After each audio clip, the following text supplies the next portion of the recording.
जिसके में ये कहानी विलन रिबॉर्न मार्शल मिस्ट्री पूरी तरह काल्पनिक है और इसे टीएम नॉवल वर्ल्ड चैनल पर प्रस्तुत किया जा रहा है। इसमें दिखाए गए सभी बात, स्थान और घटनाएं लेखक की कल्पना का परिणाम है। इनका किसी भी जीवित या मृत व्यक्ति से कोई संबंध केवल सहयोग मात्र समझा जाए। ये कहानी केवल मनोरंजन के उद्देश्य से बनाई गई है। धन्यवाद। अब आइए बिना किसी देरी के कहानी की शुरुआत करते हैं और आगे बढ़ते हैं इस रोमांचक सफर में। मार्शल आर्ट की दुनिया ये स्थान न केवल कई राज्यों का घर है, इस आर्यावर्त महाद्वीप पर मार्शल आर्ट जगत के विभिन्न शक्तिशाली संप्रदाय एक साथ मौजूद हैं।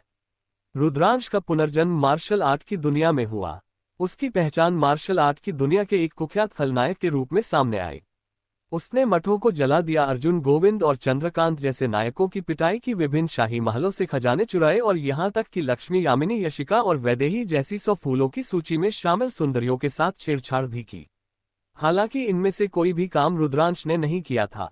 उसे प्रणाली द्वारा फंसाया गया था और खलनायक के भाग्य ने रुद्रांश को इस रास्ते पर आगे बढ़ने के लिए मजबूर कर दिया। योद्धा कला की दुनिया में पुनर्जन्म, महान खलनायक प्रणाली। आर्यावर्त महाद्वीप। इस विशाल महाद्वीप में यह क्षेत्र कई राज्यों का घर है। मगध, गुप्त, चोल, विजयनगर और मराठा साम्राज्यों ने अपने अपने क्षेत्रों पर शासन किया और एक दूसरे के खिलाफ युद्ध छेड़ा। इसके अलावा यवन, शक, कुषाण और पश्चिमी राज्य जैसे अन्य विदेशी राज्य भी थे जो मध्य मैदानों पर लालच भरी नजरों से देख रहे थे। इसके अलावा आर्यावर्त महाद्वीप में योद्धा कला की दुनिया में कुछ बहुत ही शक्तिशाली संप्रदाय भी हैं। शिव शक्ति संप्रदाय, बद्रीनाथ अखाड़ा, नालंदा मठ, सूर्यपंथ, भिखारी संघ और अन्य शक्तिशाली संप्रदायों ने अपने अपने क्षेत्रों पर प्रभुत्व स्थापित किया।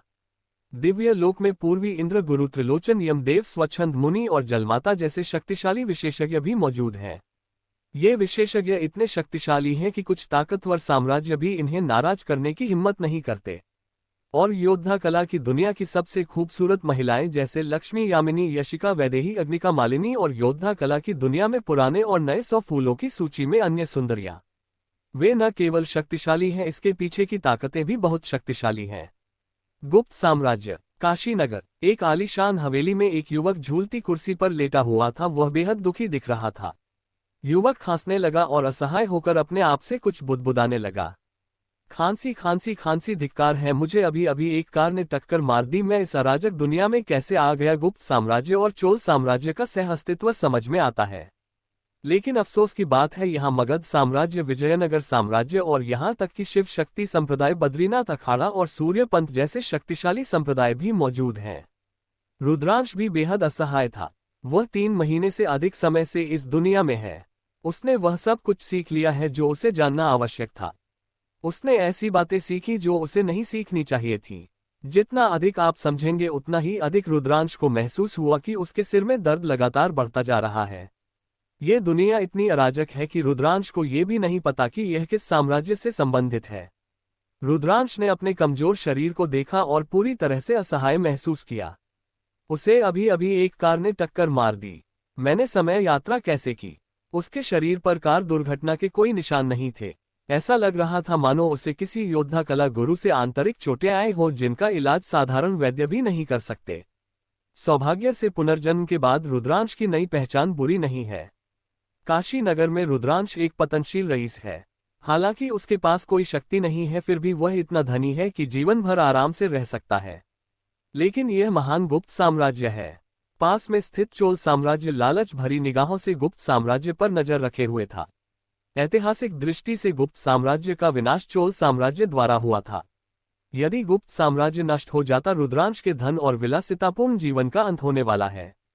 कोई अधिकार नहीं, उनके पास कोई शक्ति नहीं है, उसे योद्धा कला का बिल्कुल भी ज्ञान नहीं है। रुद्रांश भविष्य में आने वाली चुनौतियों के बारे में सोचकर अवाक रह गया। रुद्रांश ने चाय की एक घूंट ली और अवाक होकर कहा, क्या पुनर्जन्म के बाद प्रणाली नहीं मिलना चाहिए? 3 महीने से ज्यादा हो गए हैं और मेरा सिस्टम अभी तक नहीं आया है। लगता है उपन्यास सब झूठ है। डिंग, ऊर्जा 10% तक पुनः भर गई है। प्रणाली पुनः आरंभ हो रही है। मैं इसे करूंगा। प्रणाली। रुद्रांश अपने मन में चल रही सारी बातें सुनते ही अचानक उठ बैठा। उसने गलत नहीं सुना होगा। पहले सुनाई देने वाली आवाज वास्तव में उसके दिमाग में गूंज रही थी। युवा स्वामी, क्या हुआ? क्या आप अभी भी अस्वस्थ महसूस कर रहे हैं? इस समय लाल रंग की पोशाक पहने एक नौकरानी दौड़कर आए और चिंता से रुद्रांश से पूछा। रुद्रांश ने लाल कपड़े पहनी नौकरानी के घबराए हुए चेहरे को देखा। वह मुस्कुराया और हाथ हिलाते हुए बोला, कोई बात नहीं रागिनी, तुम अपना काम करो, मैं यहीं रुककर थोड़ी देर और धूप सेंकूंगा। रुद्रांश के महल में 2 मुख्य नौकरानियां हैं। ऐसा न करें, इसे तलवार परिचारक प्रमुख कहा जाना चाहिए। रुद्रांश के महल में 40 नौकरानियां और 500 पहरेदार हैं, जिनमें से सभी की देखरेख उसकी मुख्य नौकरानी करती है। लाल कपड़े पहनी महिला अंदर की मुख्य महिला है। नीलिमा विदेश मामलों की प्रभारी है। वे सभी जन्मजात योद्धा कला के उस्ताद थे और 40 नौकरानियां भी अर्जित कौशल के शिखर पर थीं। यहां तक कि हवेली की रक्षा करने वाले 500 रक्षक भी मध्य अर्जित कौशल स्तर पर थे। रुद्रांश को इस बात का कोई अंदाजा नहीं था कि इस हवेली में इतने सारे तलवारबाज और पहरेदार क्यों मौजूद थे। इस हवेली में पुनर्जन्म लेने के बाद यहाँ हर कोई उसके साथ एक युवा स्वामी की तरह व्यवहार करता है। रुद्रांश इस हवेली का असली मालिक प्रतीत होता है। जी हाँ, युवा स्वामी रागिनी ने रुद्रांश को एक सौम्य दृष्टि दी और फिर चली गई। रुद्रांश ने रागिनी को जाते हुए देखा। वह सोचते हुए अपनी ठुड्डी पर हाथ फेरने लगा। रागिनी और नीलिमा दोनों ही बहुत सुंदर हैं। अगर वह आर्यावर्त महाद्वीप में अपना नाम नहीं कमा सका तो रागिनी और नीलिमा से शादी करना भी बुरा विकल्प नहीं होगा। डिंग प्रणाली स्टार्टअप पूरा हो गया। होस्ट 3 महीने से ज्यादा हो गए हैं और आपके घाव अभी तक ठीक नहीं हुए हैं। रुद्रांश ने सुना कि वह प्रणाली वास्तव में प्रकट हो गई है। इससे वह बहुत खुश हुआ। उपन्यास सही है, पुनर्जन्म आपको नायक बना देगा। एक व्यवस्था के तहत रुद्रांश आर्यावर्त महाद्वीप में नायक बनने के लिए नियत है। रुद्रांश कुर्सी पर पीछे की ओर झुककर खुशी से पूछने लगी, प्रणाली तुम किस तरह का सिस्टम हो? क्या मुझे किसी कार ने टक्कर नहीं मारी थी? मेरे शरीर में आंतरिक चोटें कैसे हो सकती हैं? डिंग होस्ट, ये प्रणाली महान खलनायक प्रणाली है। जहां तक आपके शरीर की बात है, इसे इसी प्रणाली ने बनाया है। प्रणाली की बातें सुनकर रुद्रांश आश्चर्य से चिल्ला उठा। क्या महान खलनायक प्रणाली? ही भगवान प्रणाली, आपने शायद गलत व्यक्ति को अपना होस्ट बना लिया है। मैं कानून का पालन करने वाला नागरिक हूं, कोई खलनायक नहीं। प्रणाली की बात सुनकर रुद्रांश हक्का बक्का रह गया। महान खलनायक प्रणाली, धत्तेरी की, क्या किसी प्रणाली का होना आपको स्वतः ही नायक बना देता है? ये किसी बड़े खलनायक की प्रणाली कैसे हो सकती है? नायक के सत्ता में आने की सीढ़ी बनने के विचार से रुद्रांश का चेहरा बेहद विकृत हो गया। वह खूबसूरत महिला मुख्य किरदार है। ये खजाना मुख्य पात्र का है। उसे नायक द्वारा लगातार थप्पड़ भी मारे जाएंगे। काफी सोच विचार करने के बाद रुद्रांश ने खलनायक की भूमिका न निभाने का फैसला किया। डिंग होस्ट, बहुत देर हो चुकी है। प्रणाली पहले ही आपसे जुड़ चुका है। प्रणाली और आपका भाग्य एक ही है। अगर आपकी मृत्यु हो जाती है तो प्रणाली भी ध्वस्त हो जाएगा और नष्ट हो जाएगा। रुद्रांश का चेहरा गुस्से से लाल हो गया और वह उस प्रणाली वाली का गला घोंटना चाहता था। उसने कभी भी इस व्यवस्था से बंधने पर सहमति नहीं दी, फिर भी इस व्यवस्था से बंदी ने उसकी सहमति के बिना उसे बांध लिया। धिक्कार है इस प्रणाली पर, यह तो जबरदस्ती का बंधन है। मैंने सहमति नहीं दी थी, तुम मुझसे कैसे बंध गए? डिंग होस्ट, अगर प्रणाली आपसे जुड़ा न होता तो यह आपको आर्यावर्त महाद्वीप तक नहीं ला पाता। आप अपनी दुनिया में किसी कार से टकराकर मर सकते थे। प्रणाली ने आपकी जान बचाई। प्रणाली की बातें सुनकर रुद्रांश असहाय महसूस करने लगी। मरना? रुद्रांश मरना नहीं चाहता था। वह तो अभी सिर्फ 20 साल का है, भला वह मरना कैसे चाहेगा? महान खलनायक प्रणाली, यह वाकई खतरनाक है। प्रणाली, तुमने मेरे शरीर को आंतरिक चोटें कैसे पहुंचाई? क्या तुम ऐसा करके अपने मेजबान के साथ अन्याय नहीं कर रहे हो? अध्याय 2, निर्दयी खलनायक नीलिमा और रागिनी की पहचान। रुद्रांश भी बहुत हैरान था। उसे प्रणाली द्वारा आर्यावर्त महाद्वीप में लाया गया था, लेकिन प्रणाली ने उसे आंतरिक चोटें क्यों पहुंचाई? क्या इस दुनिया में रुद्रांश को योद्धा कला के अभ्यासकर्ताओं ने मार डाला? डिंग होस्ट, इस दुनिया में यही आपकी पहचान है। आप भविष्य में एक प्रमुख खलनायक बनेंगे। प्रणाली ने इस दुनिया में कुछ सेटिंग्स बदलने में अपनी अधिकांश ऊर्जा खर्च कर दी, अन्यथा ऊर्जा की कमी के कारण प्रणाली 3 महीने से अधिक समय तक निष्क्रिय नहीं रहता। प्रणाली की बातें सुनकर रुद्रांश ने उत्सुकता से पूछा, मेरी पहचान क्या है? प्रणाली, तुमने क्या बदल दिया है? डिंग, मेजबान की पहचान एक बड़े खलनायक के रूप में है। इस दुनिया में प्रणाली ने रुद्रांश को एक दुष्ट व्यक्ति के रूप में स्थापित किया है जो हर तरह की बुराई करता है। धिक्कार है प्रणाली, मुझे बताओ तुमने मुझे कितना बुरा बना दिया है? डिंग, मेजबान ने नालंदा मठ को जला दिया है, बद्रीनाथ अखाड़े पर धावा बोल दिया है, अर्जुन, गोविंद और चंद्रकांत जैसे नायकों को धमकाया और पीटा है, विभिन्न साम्राज्यों के महलों से खजाने चुरा लिए हैं और यहाँ तक कि मालिनी, यामिनी, लक्ष्मी और वैदेही जैसी 100 फूलों की सूची में शामिल सुंदरियों के साथ छेड़छाड़ भी की है। रुद्रांश ने प्रणाली द्वारा इन सेटिंग्स की व्याख्या को ध्यान से सुना। उसका चेहरा बिल्कुल काला पड़ गया था। धत्तेरी की, उन्होंने योद्धा कला की दुनिया की कई शक्तिशाली हस्तियों और मुख्य पात्रों को नाराज कर दिया। अब मैं आगे कैसे जीवित रहूंगा? अगर मुख्य पात्र बदला लेने आते हैं तो क्या रुद्रांश को उन्हें ये बताना चाहिए कि यह सब प्रणाली की करतूत थी? रुद्रांश अब पूरी तरह से टूट चुका था। वह प्रणाली में उल्लिखित किसी भी व्यक्ति से निपट नहीं सका। अगर इनमें से कोई भी मुख्य किरदार सामने आ जाए तो वह उसे आसानी से कुचल सकता है। ये तो सरासर हास्यास्पद है। इसमें कई मुख्य पात्र और योद्धा कलागुट शामिल हैं। अब शायद उसे मरने का इंतजार ही करना पड़ेगा। प्रणाली यह सही नहीं है। भले ही मैंने इतने सारे मुख्य पात्रों और शक्तियों को नाराज किया हो, फिर भी आप मुझे आंतरिक चोटें क्यों पहुंचा रहे हैं? डिंग प्रणाली सेटिंग्स के अनुसार तुम पर चंद्रकांत वीरसेन और अन्य नायकों ने हमला किया था। तुम इन चारों से घायल हो गए और बच निकले। धिक्कार है इस प्रणाली पर। क्या मैं सचमुच इतना शक्तिशाली हूं? मेरे पास अभी कोई योद्धा कला कौशल नहीं है। तुम्हारी ये सेटिंग खामियों से भरी हुई है। डिंग होस्ट, ये प्रणाली आपको किसी पात्र के साधना स्तर और योद्धा कला की जानकारी निकालने की अनुमति देगा। हम अब ठीक लगा। प्रणाली, तुमने नए खिलाड़ियों के लिए कोई गिफ्ट पैक तो नहीं दिया? रुद्रांश ने सिर हिलाया और मुस्कुराया। किसी पात्र के साधना स्तर और योद्धा कला कौशल को निकालना, यदि वह गुरु त्रिलोचन की साधना स्तर और योद्धा कला को प्राप्त कर ले तो क्या वह दिव्य लोक में एक स्थलीय अमर नहीं बन जाएगा? डिंग, नवागंतुक उपहार पैक का उपयोग हो चुका है।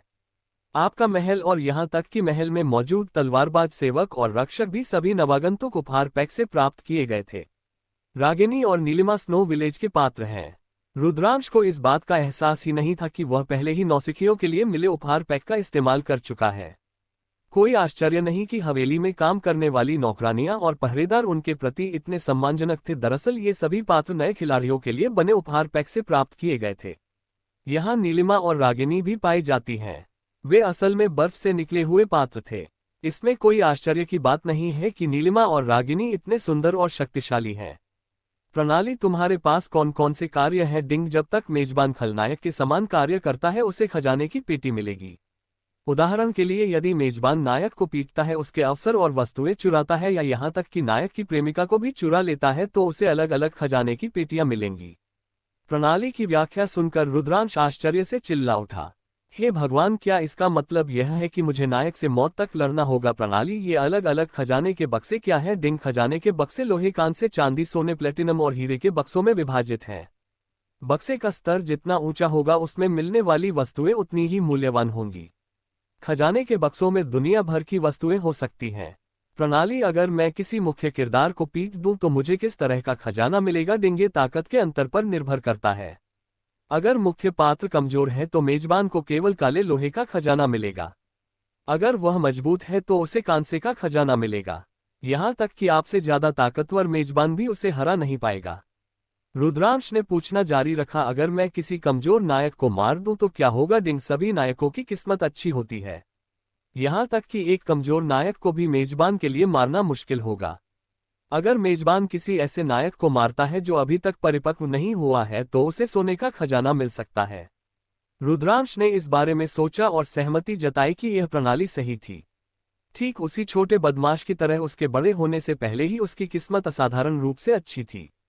वह सुंदर लड़का पहाड़ से गिरने पर भी नहीं मरेगा, बल्कि वह स्वच्छंद संप्रदाय की अद्वितीय योद्धा कला प्राप्त कर लेगा। रुद्रांश को अचानक वैदेही और उन महिलाओं की याद आ गई। वैदेही और यामिनी, ये महिलाएं बेहद शक्तिशाली हैं।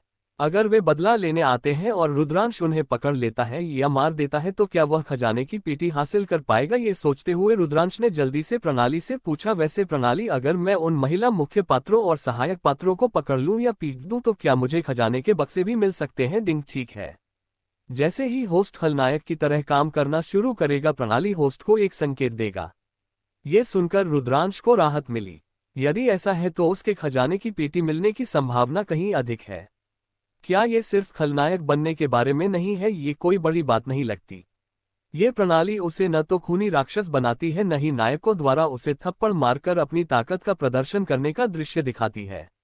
रुद्रांश इस तरह के खलनायक को स्वीकार कर सकता है। अपनी चोटों के बावजूद रुद्रांश ने प्रणाली से कहा, प्रणाली, मैं एक पात्र के साधना स्तर और योद्धा कला को निकालना चाहता हूं। डिंग, मेजबान, आपके पास केवल एक ही मौका है। आप चाहे किसी भी पात्र के साधना स्तर और योद्धा कला को प्राप्त कर लें, आपको इस पर पछतावा नहीं होना चाहिए और न ही इसे बदलना चाहिए। समझ गया, चलिए शुरू करते हैं। डिंग, कताई पहिया सक्रिय हो गया है। होस्ट को बस चुपचाप सक्रिय करे कहना है और कताई पहिया घूमना शुरू कर देगा। चुपचाप रोके कहें और आप इसे रोक सकते हैं। लानत है पूर्वी इंद्र, ये दिव्य लोक का स्वामी है। उम्मीद है मैं बाद में पूर्वी इंद्र का चित्र बना सकूंगा। स्वच्छंद मुनि छोटी सी खूबसूरत मुनि काफी प्रतिभाशाली भी है। युवक उपेंद्र धिक्कार है, मुझे सच में उम्मीद है कि मुझे इस हिजड़े के रूप में चित्रित नहीं किया जाएगा। वीरसेन भी काफी मजबूत है। गुरु त्रिलोचन, ये गुरु त्रिलोचन आखिर है क्या? स्वच्छंद मुनि, ताओवादी स्वच्छंद मुनि भी बेहद शक्तिशाली है, वह वीरसेन से भी अधिक शक्तिशाली होनी चाहिए। रक्षक कवच आखिर क्या है? चरखे पर लिखे 7 नामों को देखकर रुद्रांश अवाक रह गया। ये तो असल में भाग्य की बात है। अगर वह गुरु त्रिलोचन और रक्षक कवच या यहाँ तक कि उस हिजड़े युवक उपेंद्र को भी सामने ला पाता तो रुद्रांश को भारी नुकसान होता। प्रणाली रूलेट व्हील शुरू करो। अध्याय 3 मेनका के साथ रिश्ता, भाई बहन या पति पत्नी।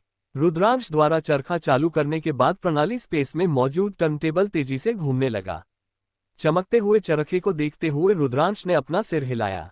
वह अभी कुछ भी नहीं देख सकता। घूमता हुआ पहिया इतनी तेजी से घूम रहा है कि धोखा देना असंभव है। रुकना डिंग, मेजबान को मेनका की संपूर्ण साधना और योद्धा कला प्राप्त करने के लिए बधाई। प्रणाली की बातें सुनकर रुद्रांश जोर से हंस पड़ा। हाँ, मैं सचमुच एक भाग्यशाली इंसान हूँ। प्रणाली, मेनका के साधना स्तर और योद्धा कला को निकाल लो। डिंग, मेनका के साधना स्तर और योद्धा कला के संचार की शुरुआत हो रही है। जैसे ही प्रणाली ने मेनका के साधना स्तर और योद्धा कला तकनीकों को प्रसारित करना शुरू किया, रुद्रांश दर्द से कराहते हुए सिकुड़ गया। उसे अपनी हड्डियों में बदलाव महसूस हो रहा था।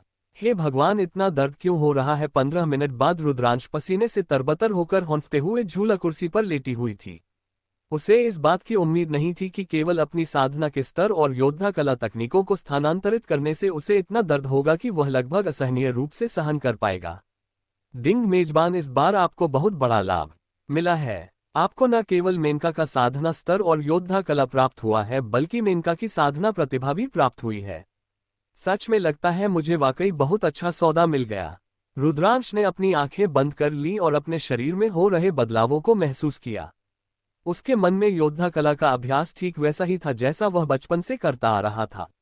प्रकाश की तरह बनो, शरद ऋतु का जल 10,000 नदियों से होकर बहता है। मेरा हृदय जल की तरह शांत है। आकाश और पृथ्वी का रंग फीका पड़ जाता है। वह इन तकनीकों और योद्धा कला का उपयोग आसानी से कर सकता था, बिना किसी अपरिचितता का अनुभव किए। रुद्रांश ने उसकी साधना के स्तर को भांपते हुए आश्चर्य से कहा, क्या मेनका अभी ग्रैंड मास्टर स्तर के शिखर पर ही है? क्या ऐसा हो सकता है कि मेनका अभी तक स्वच्छंद संप्रदाय की नेता नहीं बनी है? रुद्रांश को लगा कि मेनका अभी तक अपनी चरम सीमा पर नहीं पहुंची है। वह शायद हाल ही में एकांतवास से बाहर निकली है, अन्यथा उनकी क्षमता केवल ग्रैंड मास्टर स्तर तक ही सीमित नहीं होनी चाहिए। रुद्रांश उठकर अभी अभी सीखी हुई योद्धा कला का अभ्यास करना चाहता था, लेकिन उठते ही वह तुरंत वापस बैठ गया। रुद्रांश ने अपनी छाती पकड़ ली और भौहें चढ़ाकर पूछा, धिक्कार है प्रणाली, पर मैं अभी भी घायल क्यों हूँ? डिंग, मेजबान, आपको केवल मेनका की साधना स्तर और योद्धा कला ही प्राप्त हुई है। प्रणाली ने यह नहीं बताया कि यह आपके घावों को ठीक कर देगा। धत तेरी की, इस प्रणाली ने उन्हें सचमुच अवाक कर दिया। क्या उसकी चोटों को ठीक करना वाकई इतना मुश्किल है? भले ही वह अब ग्रैंड मास्टर स्तर के शिखर पर एक उस्ताद हो, लेकिन अपनी घायल अवस्था में वह संभवतः केवल सहज स्तर के शत्रुओं को ही मार सकता है। रुद्रांश बैठ गया और मन ही मन साधना तकनीकों और योद्धा कला तकनीकों के बारे में सोचने लगा। प्रकाश की तरह बनो, यह एक शानदार तकनीक है। ताओवादी तियानजोन की विश्व के साथ सामंजस्य तकनीक न केवल अस्थायी अदृश्यता की अनुमति देती है, बल्कि किसी को टेलीपोर्ट करने में भी सक्षम बनाती है। जब मेनका पहली बार कन्फ्यूशियस स्कूल में प्रकट हुई, लेकिन ये बहुत रहस्यमय है। ताई ची का प्रतीक चिन्ह दिखाई दिया। मेनका तुरंत प्रकट हो गई। मेनका की लगातार बदलती और लुप्त होती गतिविधियों में भी वह एक अमर प्राणी की तरह प्रतीत होती थी। 10,000 नदियों का शरदकालीन जल और जल के समान स्थिर हृदय, ये ताओवाद की सर्वोच्च आंतरिक साधना विधि है। एक है एकत्रित करना, दूसरा है मुक्त करना। मेनका ने कन्फ्यूशियसवाद की इन दो आंतरिक तकनीकों का उपयोग करके तालाब में एक आकृति का निर्माण किया। आकाश और पृथ्वी का रंग फीका पड़ जाता है, ये और भी अधिक शक्तिशाली तकनीक है। काले और सफेद रंग से घिरे उस क्षेत्र में सभी चीजें अपनी जीवंतता खो देती हैं और कम साधना स्तर वाले लोग भी अपनी इंद्रियों और चलने फिरने की क्षमता खो देते हैं। दुनिया का रंग फीका पड़ना बिना किसी निशान के जान ले सकता है। रुद्रांश केवल 1 मील के दायरे में दुनिया के रंग को मिटाने पर नियंत्रण कर सकता है। यदि उसके घाव ठीक हो जाते हैं तो वह 5 मील के दायरे में अदृश्य रूप से लोगों को मार सकता है। युवा स्वामी, काशी में कुछ घटना घटी है। इस समय नीलिमा तुरंत रुद्रांश के पास आए और सूचना दी। नीलिमा, क्या हुआ? रुद्रांश ने मुस्कुराते हुए उस जीवंत और खूबसूरत नीलिमा की ओर देखते हुए पूछा। युवक, स्वामी, काशी में अमृतत्व के रहस्य की अफवाहें फैल रही हैं और गोरियों से आए हत्यारे भी शहर में प्रकट हुए हैं। शाही शहर से युवन हर्ष अपनी सेना के साथ काशी पहुंच गए हैं। अमृतत्व का रहस्य जब रुद्रांश ने नीलिमा को अमृतत्व के रहस्य का जिक्र करते सुना तो वह बेहद आश्चर्यचकित रह गया। ये योद्धा कला की दुनिया है। उन्हें उम्मीद नहीं थी कि काशी नगर में दीर्घायु विधि अभी भी मौजूद होगी। क्या कौशल और अक्षय भी काशी में थे? अगर अक्षय और कौशल काशी में दिखाई दे तो क्या मुझे उन्हें मार देना चाहिए? नीलिमा, शैलेंद्र के योद्धा कला स्कूल में गार्डों की एक टीम लेकर जाओ। दीर्घायु विधि शैलेंद्र के पास है। हाँ मास्टर। रुद्रांश द्वारा नीलिमा को जाते हुए देखने के बाद वह सोच रहा था कि क्या उसे अब अक्षय और कौशल से छुटकारा पा लेना चाहिए। कोई बात नहीं, फिलहाल प्राथमिकता अक्षय और कौशल को मारना है। रुद्रांश को सोने के 2 खजाने के बक्से भी मिले। इसके अलावा जरूरी नहीं कि वह अक्षय और कौशल को ही मार डाले। भाग्य के चुने हुए व्यक्ति को मारना इतना आसान नहीं होता। शायद जब वह अक्षय और कौशल को मारने ही वाला था तभी कोई रहस्यमय व्यक्ति प्रकट होकर उन्हें बचा लेगा। डिंग होस्ट प्रणाली स्लीप मोड में जा रहा है। अब से एक सबसिस्टम आपकी सेवा करेगा। साथ ही आपने मेनका की साधना और योद्धा कला की क्षमता प्राप्त कर ली है। अब आपका भाग्य मेनका से जुड़ गया है। रुद्रांश की बातें सुनकर रुद्रांश का चेहरा गुस्से से लाल हो गया और वह जोर से चिल्लाया, हे भगवान, प्रणाली, क्या ये भी संभव है? अगर मैं वीरसेन और युवक उपेंद्र जैसे पुरुषों के साधना स्तर और योद्धा कला हासिल कर लूं तो क्या इसका मतलब ये होगा कि मैं भी उनके साथ उलझ जाऊंगा? नहीं, ऐसा नहीं है। प्रणाली होस्ट के लिए एक समर्थक ढूंढ रहा है। प्रणाली नहीं चाहता कि होस्ट इस तरह खत्म हो जाए। होस्ट और मेनका को एक साथ रखने के लिए प्रणाली ने बहुत ऊर्जा बर्बाद की है। प्रणाली अब हाइबरनेशन मोड में जा रहा है। भविष्य में सबसिस्टम होस्ट की सेवा करेंगे। प्रणाली की व्याख्या सुनने के बाद रुद्रांश को बात समझ आ गई। प्रणाली वाली को डर है कि उसकी मौत उसे फंसा देगी, इसलिए उसने अपने लिए एक शक्तिशाली समर्थक ढूंढ लिया है। अभी उसके और मेनका के बीच आखिर क्या संबंध है? युगल या फिर वे भाई बहन हैं? प्रणाली, कृपया स्पष्ट रूप से समझाएं, मेनका और मेरे बीच क्या संबंध है? डिंगविलेन, प्रणाली आपकी सेवा में हाजिर है। इस समय रुद्रांश के दिमाग में एक यांत्रिक आवाज प्रवेश कर गई। इस निर्मम प्रणाली के बारे में सुनकर रुद्रांश ने अपना सिर हिलाया। ऐसा लगता है कि प्रणाली वाली लड़की सो रही है। प्रणाली में मूल रूप से केवल 10% ऊर्जा ही थी। प्रणाली वाली ने उसे और मेनका को फिर से एक साथ बांध दिया है और प्रणाली के पास शायद ज्यादा ऊर्जा नहीं बची है। और इस समय नीलिमा 100 अंगरक्षकों के साथ तेजी से शैलेंद्र के दोजों की ओर रवाना हुआ। रुद्रांश ने कहा कि दीर्घायु विधि शैलेंद्र के पास थी। नीलिमा स्टोन ड्रैगन से दीर्घायु विधि छीनने ही वाला था। शैलेंद्र के ताओवादी मंदिर में एक नकाबपोश महिला चुपके से दोजों में प्रकट हुई। उसके कंधे से अभी भी खून बह रहा था। दीर्घायु विधि कहाँ है? शैलेंद्र ने इसे कहाँ छिपाया है? अध्याय 4, निर्णायक, नीलिमा परी और राक्षसी का आगमन। नकाबपोश महिला ने योद्धा कला स्कूल में कुछ देर तक खोजबीन की, लेकिन उसे दीर्घायु विधि नहीं मिली। इससे वह चिढ़ने लगी। वह गुप्त साम्राज्य के सम्राट की हत्याएं केवल थोड़े समय से ही कर रही थी। युवन हर्ष ने भी काशी तक उसका पीछा किया।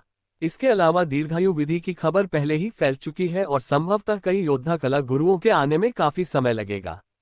अगर वह दीर्घायु विधि ढूंढकर शहर से नहीं निकल पाती है तो काशी नगर उसका कब्रिस्तान बन सकता है।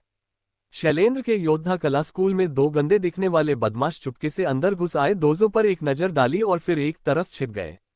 कौशल, क्या शैलेंद्र हमें शिष्य के रूप में स्वीकार करेंगे? मुझे नहीं पता अक्षय, यह एक अवसर है जो हम दे रहे हैं। अगर शैलेंद्र हमें शिष्य के रूप में स्वीकार नहीं करता तो हम जीवन भर गुंडे ही बने रहेंगे। अफसोस, हम सब बहुत बुरे हो गए हैं। शैलेंद्र शायद हमें अपने शिष्य के रूप में स्वीकार नहीं करेगा। हम इस बार आगे बढ़ने के लिए अपनी पूरी कोशिश करेंगे। दोनों बदमाशों के बीच की बातचीत सुनकर नकाबपोश महिला बेहद क्रोधित हो गई। वह अमृतत्व का रहस्य खोज रही है, लेकिन उन 2 बदमाशों के आने से वह खुद को दिखाने से डरने लगी। अगर उसे चोट नहीं लगी होती, शैलेंद्र दोजों का उसके लिए कोई महत्व नहीं था, लेकिन वह पहले से ही घायल थी और युवन हर्ष के अपनी सेना के साथ काशी की ओर बढ़ने के बावजूद उसने खुद को प्रकट करने का साहस नहीं किया। उभार उस समय अचानक शैलेंद्र में योद्धा कला स्कूल का दरवाजा तोड़कर खोला गया और चमड़े के कवच पहने गार्डों का एक दस्ता धनुष और अन्य हथियार लेकर अंदर घुस गया। मेरे शैलेंद्र स्थित योद्धा कला स्कूल में इतनी धृष्टता दिखाने की हिम्मत कौन करता है? योद्धा कला स्कूल में दर्जनों योद्धा कला अभ्यासकर्ताओं के साथ एक बलवान अधेड़ उम्र का व्यक्ति तेजी से प्रांगण में प्रकट हुआ। सेना के समान दिखने वाले इन रक्षकों को देखकर शैलेंद्र बेहद असहज महसूस कर रहा था। पत्थर के अजगर, दीर्घायु विधि मुझे सौंप दो वरना मर जाओ। नीलिमा ने भावहीनता से शैलेंद्र को धमकी दी। अब नकाबपोश महिला कौशल और अक्षय जोर से सांस लेने की भी हिम्मत नहीं कर पा रही थी। उनमें से किसी ने भी यह उम्मीद नहीं की थी कि शैलेंद्र के योद्धा कला स्कूल में कुछ घटित होगा। युवती, शायद आपसे कोई गलती हो गई है। मेरे पास अमृतत्व का कोई रहस्य नहीं है। नीलिमा ने हाथ हिलाकर ठंडे लहजे में आदेश दिया, धनुष तैयार करो, शैलेंद्र को छोड़कर बाकी सबको मार डालो। हाँ, स्विश स्विश स्विश। गार्डों ने तुरंत योद्धा कला स्कूल के शिष्यों पर गोली चलाना शुरू कर दिया। ये सभी मामूली शिष्य थे और 3 पलों से भी कम समय में उन सभी की गोली मारकर हत्या कर दी गई। तुम्हारी हिम्मत कैसे हुई, तुम्हारी हिम्मत कैसे हुई? निर्दोष लोगों को अंधाधुंध मारने की शैलेंद्र ने अपने शिष्यों को एक के बाद एक गोली मारते हुए देखकर दहशत मचा दी। ये काशी नगर है। ये लोग हैं कौन? वे दिन दहाड़े किसी की हत्या क्यों करेंगे? क्या ये लोग काशी सेना द्वारा घेर लिए जाने और मारे जाने से नहीं डरते? नीलिमा ने अपना लंबा भाला शैलेंद्र की ओर करके चेतावनी दी, पत्थर के अजगर दीर्घायु विधि मुझे सौंप दो, वरना तुम्हारा अंजाम मृत्यु से भी बदतर होगा। नीलिमा को काशी की सेना की कोई परवाह नहीं थी। रुद्रांश एक कुलीन व्यक्ति है। इसके अलावा वह गुप्त साम्राज्य की महारानी से भी संबंधित थी। अगर काशी के अधिकारियों और जनरलों को इसके बारे में पता भी चल जाता तो क्या वे रुद्रांश को गिरफ्तार करने और दंडित करने की हिम्मत करते? मुझे नहीं पता तुम किस बारे में बात कर रहे हो। लापरवाही से काम करो। धमाका। नीलिमा ने तुरंत शैलेंद्र पर हमला कर दिया। शैलेंद्र जन्मजात कौशल के प्रारंभिक चरण में है। वह सहज ज्ञान के शिखर पर थी और चूंकि शैलेंद्र मृत्यु को गले लगा रहा था, इसलिए नीलिमा को उसे विदा करने में कोई आपत्ति नहीं थी। एक स्ट्राइक शैलेंद्र पर नीलिमा के लंबे भाले का प्रहार हुआ और वह एक खंभे से टकरा गया। शैलेंद्र ने खून की उल्टी की जमीन से उठा और डर से नीलिमा की ओर देखा। उसे नीलिमा की इतनी ताकत की उम्मीद नहीं थी। वह उसके एक भी हमले का सामना नहीं कर सका। कौशल, ये तो सचमुच एक उस्ताद है। मुझे पता है कि एक दिन मैं भी उतनी ही मजबूत हो जाऊंगी। सपने देखना बंद करो। शैलेंद्र का विनाश निश्चित है। हमें फिर कभी योद्धा कला का अभ्यास करने का मौका नहीं मिलेगा। हमें फिर कभी आगे बढ़ने का मौका नहीं मिलेगा। अक्षय, ये लोग कौन हैं? मैंने इन्हें काशी में पहले कभी नहीं देखा। कौशल, ये गुप्त साम्राज्य के युवराज के निवास का गार्ड है। मैंने इसे पहले भी सड़क पर देखा है। कौशल और अक्षय एक कमरे में छिपे हुए थे। नीलिमा को एक ही बार में शैलेंद्र को हराते देख वे सभी बहुत आश्चर्यचकित हुए। वे सभी नीलिमा की शक्ति से भयभीत हो गए थे। गुप्त साम्राज्य के युवराज का निवास स्थान। कौशल और अक्षय के ऊपर बीम पर छिपी नकाबपोश महिला। कौशल और अक्षय की बातें सुनने के बाद नकाबपोश महिला ने नीलिमा की ओर देखते हुए भौहें चढ़ाईं और सोचने लगी कि युवराज के महल के गार्ड को कैसे पता चला कि दीर्घायु विधि शैलेंद्र के पास है। मेरे लिए ले आओ। जी हाँ कमांडर। गार्डों ने तुरंत घायल शैलेंद्र को पकड़ लिया। एक गार्ड ने शैलेंद्र के शरीर की तलाशी शुरू की, जबकि अन्य गार्डों ने शैलेंद्र के कमरे की तलाशी ली। काशी नगर। काशी में 2 शक्तिशाली महिलाएं पहुंची, एक आगे और एक पीछे। आगे चल रही महिला, जिसके पैर बंधे हुए थे, सफेद कपड़े पहने अपने पीछे आ रही महिला को देखकर मुस्कुराई। एक छत पर नंगे पैर वाली महिला ने सफेद कपड़े पहने उस महिला की ओर देखा जो उसका पीछा कर रही थी और कहा, नन, मैं तो बस सच बोल रहा था, तुम मेरे पीछे इस तरह क्यों पड़ी हो? सफेद वस्त्र पहने महिला ने नंगे पैर वाली महिला की ओर अपनी लंबी तलवार तानते हुए ठंडे स्वर में कहा, चुड़ैल, अगर तुमने दोबारा बकवास करने की हिम्मत की तो मैं तुम्हें निश्चित रूप से मार डालूंगी। उनमें से एक शक्ति कुल की पवित्र कन्या वंदना थी और दूसरी शांति आश्रम की पवित्र कन्या वैदेही थी। एक बुराई एक अच्छाई। वे जन्मजात शत्रु हैं, लेकिन उनकी साधना का स्तर समान है और कोई भी दूसरे को पराजित नहीं कर सकता। वंदना ने वैदेही की ओर देखा और चिढ़ाते हुए कहा, हाँ, क्या मैंने कुछ गलत कह दिया? क्या महान दानव राजा ने तुम्हें नहाते हुए नहीं देखा था? क्या उसने तुम्हारे कपड़े नहीं चुराए थे? वंदना की बातें सुनकर वैदेही का चेहरा शर्म से लाल हो गया। 1 साल पहले वह एक घाटी में स्नान कर रही थी, लेकिन उसने कभी उम्मीद नहीं की थी कि उसकी मुलाकात उस महान दानव राजा रुद्रांश से होगी। उस कमीने ने न सिर्फ नहाते समय उसे ताक झांक की, वे उसकी ड्रेस भी चुराकर चले गए। वैदेही को इस बात की उम्मीद नहीं थी कि वह कमीना इस खबर को हर जगह फैला देगा। हालांकि योद्धा कला की दुनिया में ज्यादातर लोगों को इस पर विश्वास नहीं था, फिर भी कुछ लोगों को था। शर्म और गुस्से से लाल हुए चेहरे वाली वैदेही ने वंदना से कहा, अरे लोमड़ी, तुम भी कोई कम नहीं हो। लगता है महान दानव राजा ने तुम्हारे साथ जबरदस्ती की है। क्या तुम्हें जरा भी शर्म नहीं है? वैदेही के शब्दों को सुनकर वंदना गुस्से से चिल्लाया, हम अगर रुद्रांश मारा न गया होता तो मैं उस कमीने को बहुत पहले ही मार डालता। चंद्रकांत, अर्जुन, वीरसेन और अन्य नायकों ने मिलकर महान दानव राजा रुद्रांश को खाई में धकेल दिया। उस कमीने का अंत निश्चित है। मुझे नहीं लगता कि महान दानव राजा मरेगा। रुद्रांश एक बेहद धूर्त और चालाक बदमाश है। वह इतनी आसानी से नहीं मरेगा। क्या तुम मरे नहीं तो मैं उस कमीने को फिर से मार डालूंगा। अध्याय 5 महान दानव राजा, रहस्यमयी घूंघट वाली स्त्री। वैदेही की बातें सुनकर वंदना बहुत हैरान रह गई। जब 4 शक्तिशाली ग्रैंडमास्टर स्तर के विशेषज्ञ रुद्रांश को घेर कर मार रहे हो तो वह महान दानव राजा भला कैसे बच सकता है। लेकिन वंदना ने रुद्रांश की मायावी चाल तकनीक के बारे में सोचा। उसे शक था कि रुद्रांश शायद वास्तव में मरा नहीं है। 3 साल के लिए ऐसे अनगिनत विशेषज्ञ हैं जो रुद्रांश को मारना चाहते हैं। ग्रैंडमास्टर ये शक्तिशाली विशेषज्ञ उस महान दानव राजा रुद्रांश की तलाश में लगे हुए हैं, लेकिन पिछले 3 वर्षों में रुद्रांश मारा नहीं गया है। उस कमीने की ताकत अब भी बहुत अधिक है। कुछ देर सोचने के बाद वंदना ने वैदेही से कहा, वैदेही चलो लड़ना बंद करते हैं। हम सभी उस बड़े दानव राजा रुद्रांश से दुश्मनी रखते हैं। क्यों न हम सहयोग करें। अगर महान दानव राजा रुद्रांश की मृत्यु न हुई होती तो न तो तुम और न ही मैं अकेले उस दुष्ट का मुकाबला कर पाते। केवल मिलकर ही हम उसे मार सकते हैं। वैदेही को उम्मीद नहीं थी कि वंदना सहयोग के लिए उनसे संपर्क करेगी, लेकिन वंदना सही कह रही है। अगर वो कमीना रुद्रांश सचमुच जिंदा है तो उनमें से कोई भी अकेले उसका मुकाबला नहीं कर सकती। अगर वे मिलकर रुद्रांश को मार सके तो उसे लगा कि यह बुरा विचार नहीं होगा। क्या आपको पता है कि रुद्रांश कहाँ है? वंदना ने सिर हिलाकर जवाब दिया। मुझे भला कैसे पता चलेगा, लेकिन रुद्रांश को चंद्रकांत और उसके गिरोह ने एक चट्टान से नीचे गिरा दिया था। अगर वो मरा नहीं भी तो शायद बुरी तरह घायल हो गया होगा। हो सकता है वो कमीना किसी गुप्त स्थान पर उसके घावों का इलाज कर रहा हो। ठीक है, मैं सहमत हूँ। तो चलिए काशीनगर में जाकर देखते हैं। लगता है कि दीर्घायु विधि भी मिल गया है। इस तरह हम दोनों काम बिना देरी किए कर सकते हैं। वैदेही पहले ये स्पष्ट कर दे कि जिसे भी दीर्घायु विधि मिलेगा वही उसे रख लेगा। कर सकना काशीनगर। रुद्रांश झूला कुर्सी पर बैठी लगातार छींक रही थी। उसने हैरानी से अपनी नाक रगड़ी। उसे इतनी छींकें क्यों आ रही थी? क्या कोई उसके बारे में बुरा बोल रहा था? रुद्रांश ने उस पहचान के बारे में सोचा जो प्रणाली वाली ने उसके लिए गढ़ी थी, और उन योद्धा कला गुरुओं और संप्रदायों के बारे में सोचा जिन्हें उसने नाराज किया था। वह पूरी तरह से अवाक रह गया। इतने सारे दुश्मन, उसे नहीं पता था कि कौन उसके बारे में बुरा बोल रहा है। वह तो उसे जान से मारना भी चाहती थी। युवा स्वामी कृपया चाय पीजिए। इस समय रागिनी ने रुद्रांश को चाय का एक नया कप दिया और मुस्कुराते हुए कहा। रुद्रांश ने अपनी आंखें खोली, रागिनी को देखा और उसे याद दिलाया, रागिनी अगले कुछ दिनों में पहरेदारों और तलवारबाजों को सावधान रहने के लिए कहो। काशीनगर में हाल ही में हालात शांतिपूर्ण नहीं रहने वाले हैं। हाँ मास्टर वूश। कौन? किसी को अचानक हवेली में प्रकट होते देख रागिनी ने तुरंत रुद्रांश की रक्षा की और आवाज लगाई, नॉक नॉक नॉक। पहरेदार और तलवारबाज तुरंत मौके पर पहुंचे और घुसपैठ करने वाली नकाबपोश महिला को घेर लिया। रुद्रांश ने अचानक आई नकाबपोश महिला की ओर देखा। वह पूरी तरह से अचंभित था।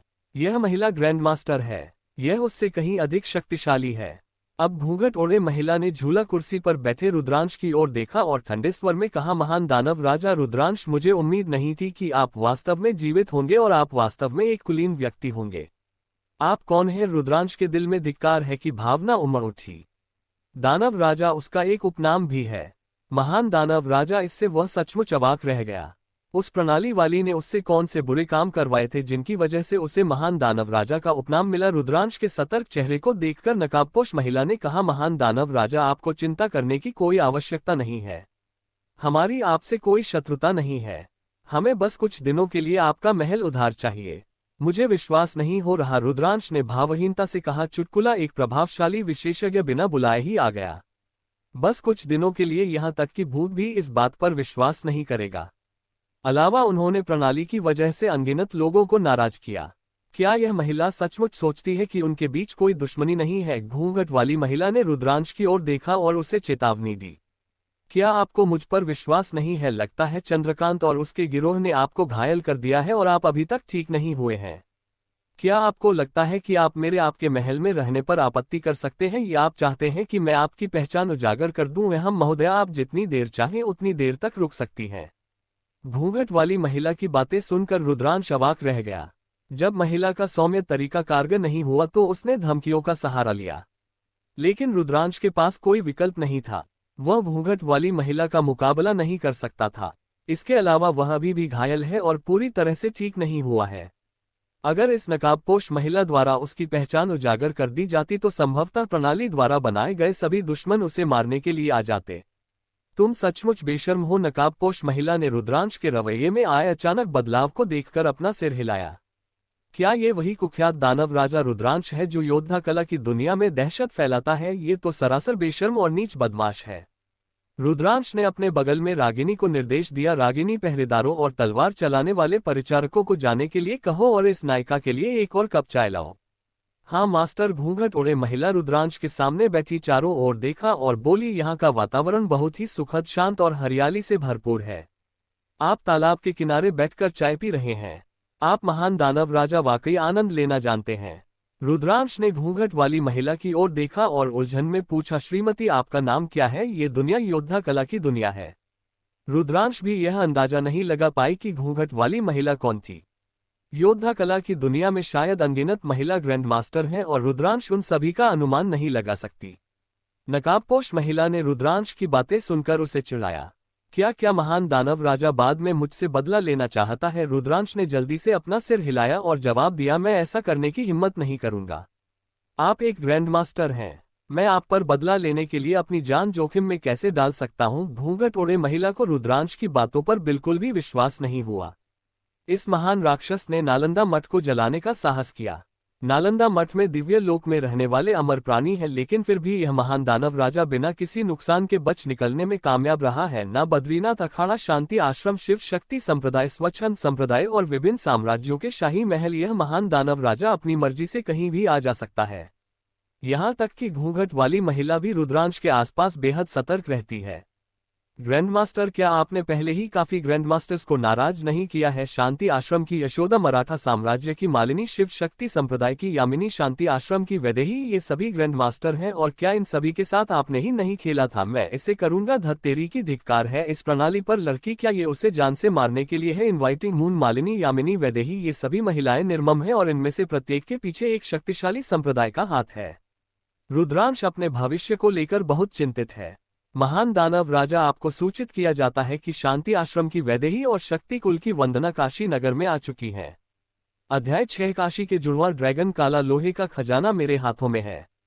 घूंघट ओढ़े महिला ने रुद्रांश के दर्द भरे चेहरे को देखा। उसे यह कुछ हद तक मनोरंजक लगा। यहाँ तक कि महान दानव राजा को भी भय के क्षण आते हैं। लेकिन घूंघट वाली महिला ने देखा कि रुद्रांश के घाव अभी तक ठीक नहीं हुए थे और उसने अनुमान लगाया कि रुद्रांश शायद उन शक्तिशाली दुश्मनों का सामना करने को लेकर चिंतित थी। उसने वैदेही और वंदना के बारे में सोचा जिन्हें वह पहले देख चुकी थी। 100 फूलों की रैंकिंग में शामिल इन दोनों सुंदरियों को रुद्रांश से कुछ द्वेष लगता है। घूंघट वाली महिला ये देखना चाहती थी कि महान दानव राजा रुद्रांश को जब पता चलेगा कि वैदेही और वंदना आ गई हैं तो उनकी क्या प्रतिक्रिया होगी। घूंघट वाली महिला की बातें सुनकर रुद्रांश स्तब्ध रह गया। शांति आश्रम की वैदेही और शक्ति कुल की वंदना काशी नगर पहुंचे। ये तो बिल्कुल ही क्या ये जले पर नमक छिड़कने जैसा नहीं है। वह शायद अभी वैदेही या वंदना में से किसी को भी हरा नहीं सकता। क्या उसे तुरंत भाग जाना चाहिए? युवा स्वामी शैलेंद्र को पकड़ लिया गया है, लेकिन मुझे दीर्घायु विधि नहीं मिली है। शैलेंद्र किसी भी हालत में बात करने से इनकार कर रहा है। इस समय नीलिमा जब 10 से अधिक अंगरक्षकों के साथ तीनों लोगों को लेकर पहुंची तो उसने रुद्रांश को प्रणाम किया और कहा। नीलिमा की बातें सुनकर रुद्रांश ने भौहें चढ़ा ली। उन्हें यह उम्मीद नहीं थी कि नीलिमा अमरत्व का रहस्य नहीं खोज पाएगा। दीर्घायु विधि को विकसित करने के लिए परिस्थितियां अत्यंत कठिन हैं। हो सकता है कि वह इसे सफलतापूर्वक विकसित भी न कर पाए। हालांकि वह अक्षय और कौशल को दीर्घायु विधि का अभ्यास करने की अनुमति नहीं दे सकता था, क्योंकि ये दोनों नायक भविष्य में निश्चित रूप से उसके दुश्मन बन जाएंगे। रुद्रांश अपने दोनों भावी दुश्मनों को और अधिक शक्तिशाली नहीं होने देगा। इसके अलावा उन्होंने नायक के अमरत्व के रहस्य को भी उजागर कर दिया। फिर उसे खजाने का संदूक मिल सकता है। दीर्घायु का रहस्य उसे यह हर हाल में मिलना चाहिए। ये दो गंदे दिखने वाले बच्चे कौन हैं? अधेड़ उम्र के व्यक्ति के पत्थर के ड्रैगन पर एक नजर डालने के बाद रुद्रांश ने दो गंदे युवकों को भी देखा जिन्हें पकड़ लिया गया था और संदेह के साथ उनसे एक सवाल पूछा। नीलिमा ने जल्दी से जवाब दिया, युवक स्वामी, ये दोनों लोग शायद चोर हैं। मैंने इन्हें शैलेंद्र के योद्धा कला स्कूल में पाया। चोर? रुद्रांश को अचानक लगा कि ये दोनों गंदे लोग क्या वे कौशल और अक्षय हो सकते हैं? कथानक में ऐसा प्रतीत होता है कि कौशल और अक्षय ने शैलेंद्र के योद्धा कला स्कूल से दीर्घायु विधि चुरा ली थी। आपका नाम क्या है? युवा स्वामी, मेरा नाम कौशल है और यह मेरा भाई अक्षय है। धत्तेरी की, यह वास्तव में कौशल और अक्षय थे। ये दोनों बदमाश अभी परिपक्व भी नहीं हुए हैं और भिखारियों की तरह व्यवहार कर रहे हैं। ये तो बिल्कुल ही, यह कहानी पूरी तरह से झूठी है। सुंदर और आकर्षक ये दोनों गुंडे बिल्कुल भी आकर्षक नहीं दिखते। रुद्रांश ने कौशल और अक्षय की ओर देखा और ठंडे लहजे में कहा, कौशल अक्षय अमृतत्व का रहस्य मुझे सौंप दो। कौशल और अक्षय ने रुद्रांश के शब्द सुने। वे सभी काफी डरे हुए और घबराए हुए थे। उन्हें उम्मीद नहीं थी कि रुद्रांश को पता होगा कि उन्होंने दीर्घायु विधि प्राप्त कर ली है, और उन्हें ये भी नहीं पता था कि पुस्तिका में दीर्घायु विधि शामिल है या नहीं। लेकिन अगर वे इसे अभी सौंप देते हैं तो संभवतः उनकी जान खतरे में पड़ जाएगी। कौशल और अक्षय भी इससे बचना चाहते थे। उनका मानना था कि दीर्घायु विधि से वे भाई दूसरों से आगे निकल सकते हैं। कौशल ने बेचैनी भरे लहजे में रुद्रांश से कहा, युवक स्वामी, हमें नहीं पता कि आप किस बारे में बात कर रहे हैं। हम तो शैलेंद्र योद्धा कला स्कूल में शिष्य बनने गए हैं। हमने कभी भी दीर्घायु विधि की कोई पुस्तक नहीं देखी है। हम पुरुष और जगह की तलाशी लो। हाँ मास्टर, नकाबपोश महिला ने ये सब बिना कुछ बोले देखा। वह एक सन्यासिनी की तरह अपनी कुर्सी पर बैठकर चाय पी रही थी। हालांकि दीर्घायु विधि एक दुर्लभ और असाधारण योद्धा कला की किताब है, लेकिन उसे इसकी बिल्कुल भी परवाह नहीं थी। युवा स्वामी, हमें अमृतत्व का रहस्य नहीं मिला है। इस समय एक रक्षक ने रुद्रांश को झुककर प्रणाम किया और कहा। रुद्रांश ने कौशल और अक्षय की ओर देखा और प्रणाली से संवाद किया। प्रणाली, अगर मैं अभी कौशल और अक्षय को पीट दूं तो क्या मुझे खजाना मिल पाएगा? डिंग, ठीक है, लेकिन आपको केवल काला लोहे का खजाना ही मिल सकता है। धत तेरी की, क्या हमें इन दोनों बदमाशों को मार देना चाहिए? रुद्रांश ने इस बारे में सोचने के बाद अपना सिर हिलाया।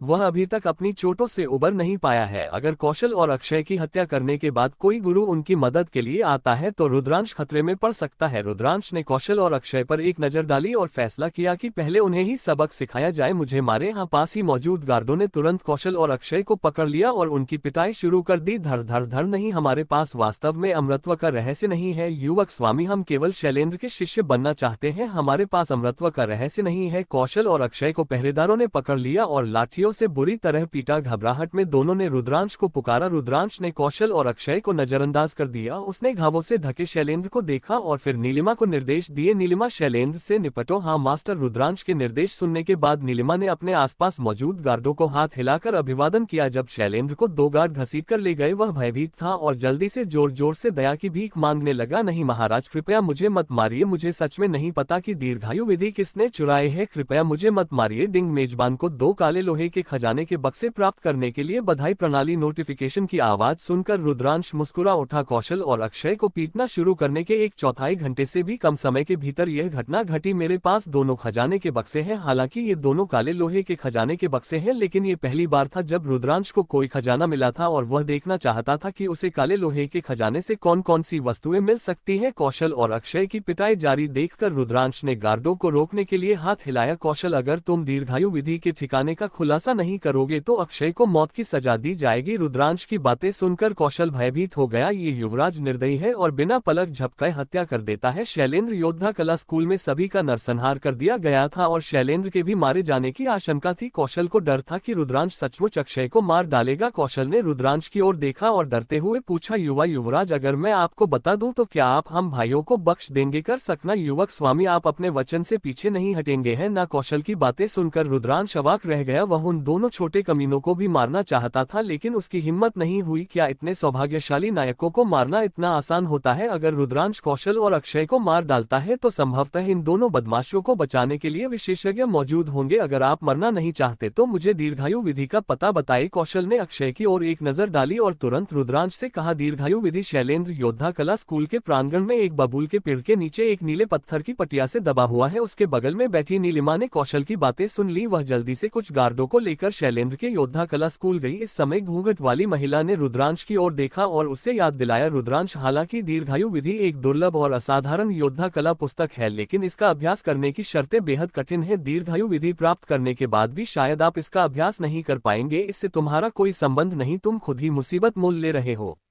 अध्याय 7 काशी का राज्यपाल। रुद्रांश का अभूतपूर्व उत्थान। घूंघट वाली महिला इस बात से बेहद क्रोधित थी कि रुद्रांश ने उसे गाली देने की हिम्मत कैसे की, और वह इतनी गुस्से में थी कि वह इस कमीने पर हमला करना चाहती थी। अभी उसने रुद्रांश की ओर देखा जो पूरी तरह से बेपरवाह लग रहा था और यहाँ तक कि उसे घमंड भरे लहजे में देख रहा था। घूंघट ओढ़े महिला भी अचंभित थी। उसे इस बात की भी चिंता थी कि रुद्रांश के पास उससे निपटने के लिए कुछ तरकीबें हो सकती हैं। रुद्रांश एक अधर्मी और निर्दयी दानव राजा है, यहाँ तक कि ग्रैंड मास्टर भी इस बदमाश का कुछ नहीं कर सके, और घूंघट वाली महिला भी रुद्रांश द्वारा उसके खिलाफ इस्तेमाल किए जाने वाले तरीकों से डरी हुई थी। रुद्रांश ने रहस्यमयी घूंघट वाली महिला पर एक नजर डाली और फिर अपनी चाय पीने लगा। वह बस एक जुआ खेल रहा था। रुद्रांश ये देखना चाहता था कि क्या नकाबपोश महिला उसके प्रति शत्रुतापूर्ण व्यवहार करेगी। अगर यह महिला उस पर हमला करती है तो रुद्रांश को हर हाल में इस नकाबपोश महिला को पकड़ने या मारने का रास्ता ढूंढना होगा। घूंघट ओढ़े महिला को उसके अस्तित्व का पता चल गया। उन्हें ये भी पता चला कि अमृतत्व का रहस्य उसके हाथ में आ गया था। रुद्रांश को घूंघट वाली महिला की परीक्षा लेने की तीव्र इच्छा हुई और इस समय रुद्रांश के घर पर एक बिन बुलाया मेहमान आ गया। रुद्रांश के आवास पर एक घायल नकाबपोश महिला दिखाई दी। शैलेंद्र योद्धा कला स्कूल में पहले दीर्घायु विधि की खोज करने वाली नकाबपोश महिला भी चुपके से नीलिमा का पीछा करते हुए हवेली तक आ गई थी। एक कोने पर नकाबपोश महिला ये सुनकर छिप गई कि अमृतत्व का रहस्य उन दो बदमाशों से जुड़ा हुआ है। इससे वह बेहद क्रोधित हो गई। कोई आश्चर्य नहीं, उसे शैलेंद्र योद्धा कला स्कूल में दीर्घायु विधि नहीं मिली। वे दोनों गुंडे वहां पहले ही पहुंच चुके थे। अभी वह गंभीर रूप से घायल हो गई थी। इस हवेली में मौजूद विशेषज्ञ उसकी क्षमताओं से परे थे। काफी सोच विचार करने के बाद नकाबपोश महिला ने फिलहाल हवेली में छिपने और अपने घावों के ठीक होने तक इंतजार करने का फैसला किया ताकि वह दीर्घायु विधि को हासिल करने की कोशिश कर सके। युवा स्वामी को सूचना देते हुए, जनरल युवनहर्ष आपसे मिलना चाहते हैं। एक गार्ड दौड़कर आया और रुद्रांश को प्रणाम किया। गार्ड की बात सुनकर रुद्रांश बहुत हैरान रह गया। युवनहर्ष यहाँ क्या करने आया था? उनका युवनहर्ष से बिल्कुल भी कोई संपर्क नहीं था और इसके अलावा उनकी हैसियत को देखते हुए शायद उनकी युवनहर्ष से कभी मुलाकात भी नहीं हुई होगी। युवनहर्ष अब भी मुलाकात का अनुरोध कर रहे हैं। युवनहर्ष एक प्रमुख खलनायक थे, इस बार आप इतने कानून का पालन क्यों कर रहे हैं? रुद्रांश ने थोड़ी देर सोचा और फिर पहरेदारों को निर्देश दिए, जनरल युवनहर्ष को अंदर आने दो। हाँ मास्टर। जब घूंघट वाली महिला ने सुना कि युवनहर्ष आ रही है, उसकी आंखों में हत्या की एक चमक दिखाई दी। गुप्त साम्राज्य में आने का उसका उद्देश्य गुप्त साम्राज्य के महान सेनापति युवनहर्ष की हत्या करना था। मारना या फिर हत्या न करे नहीं, इस महान दानव राजा के रहते हुए उसके लिए युवनहर्ष की हत्या करना शायद मुश्किल होगा। घूंघट ओढ़े महिला ने अपना सिर नीचे झुकाया और एक पल के लिए सोचने लगी। उसने ऐसा दिखावा किया जैसे उसे किसी बात की परवाह न हो। एक पल के बाद कवच पहने एक अधेड़ उम्र का व्यक्ति कुछ सैनिकों के साथ पहुंचा। यह अधेड़ उम्र का व्यक्ति युवनहर्ष था, जो गुप्त साम्राज्य का ग्रैंड जनरल और गुप्त साम्राज्य की सबसे कुलीन सेना का कमांडर था। युवनहर्ष ने रुद्रांश के बगल में घूंघट वाली महिला पर एक नजर डाली। वह जोर से हंसा और बोला, बुवे कि युवराज, ऐसा लगता है कि आप बहुत ही बेफिक्र जीवन जी रहे हैं। महारानी आपकी सुरक्षा को लेकर बहुत चिंतित हैं। युवनहर्ष शुरू में रुद्रांश को नीचा समझती थी, हालांकि उसे यह उम्मीद नहीं थी कि रुद्रांश के साथ एक ग्रैंडमास्टर होगी और रुद्रांश के बगल में खड़ी घूंघट वाली महिला भी उसके मुकाबले की नहीं थी। इससे युवनहर्ष को बहुत आश्चर्य हुआ। रुद्रांश एक साधारण सा रईस है जिसे योद्धा कला का कोई ज्ञान नहीं है। वह योद्धा कला की दुनिया के लोगों के संपर्क में कैसे आया? रुद्रांश ने युवनहर्ष की ओर देखा और मुस्कुराते हुए कहा, जनरल साहब, आप मेरी प्रशंसा कर रहे हैं, कृपया बैठिए, मेरी तबीयत थोड़ी खराब है। जनरल साहब, आप आज यहाँ किस लिए आए हैं? रुद्रांश को युवनहर्ष में बिल्कुल भी दिलचस्पी नहीं थी, हालांकि वे सभी खलनायक हैं। हालांकि युवनहर्ष एक दिमागहीन मूर्ख था। कथानक में यदि युवनहर्ष ने गुप्त साम्राज्य को बर्बाद न किया होता तो शायद चोल साम्राज्य द्वारा इसका विनाश न हुआ होता। युवनहर्ष बैठ गए और गंभीरता से बोले, युवराज, महाराज की हत्या कर दी गई है और गोरियों के हत्यारे पहले ही काशीनगर भाग गए हैं। मैं गोरियों के हत्यारों को पकड़ने में आपकी सहायता चाहता हूँ। युवनहर्ष की बातें सुनकर रुद्रांश अवाक रह गया। युवनहर्ष मदद के लिए उनके पास आया था? क्या युवनहर्ष अपने दिमाग से बाहर है? वह एक शक्तिहीन और निकम्मा रईस था। क्या युवनहर्ष का दिमाग सुअर जैसा था? महामहिम, मैंने महाराज पर हुए जानलेवा हमले के बारे में सुना है, लेकिन काशीनगर में मेरी कोई हैसियत नहीं है। मैं महज एक मामूली सरदार हूँ। महामहिम, आपको काशीनगर के प्रीफेक्ट से मदद लेनी चाहिए। युवनहर्ष ने सिर हिलाकर रुद्रांश से कहा, हाँ युवराज, आप गलत हैं, यह महाराज का आदेश है। चूंकि आप घायल हैं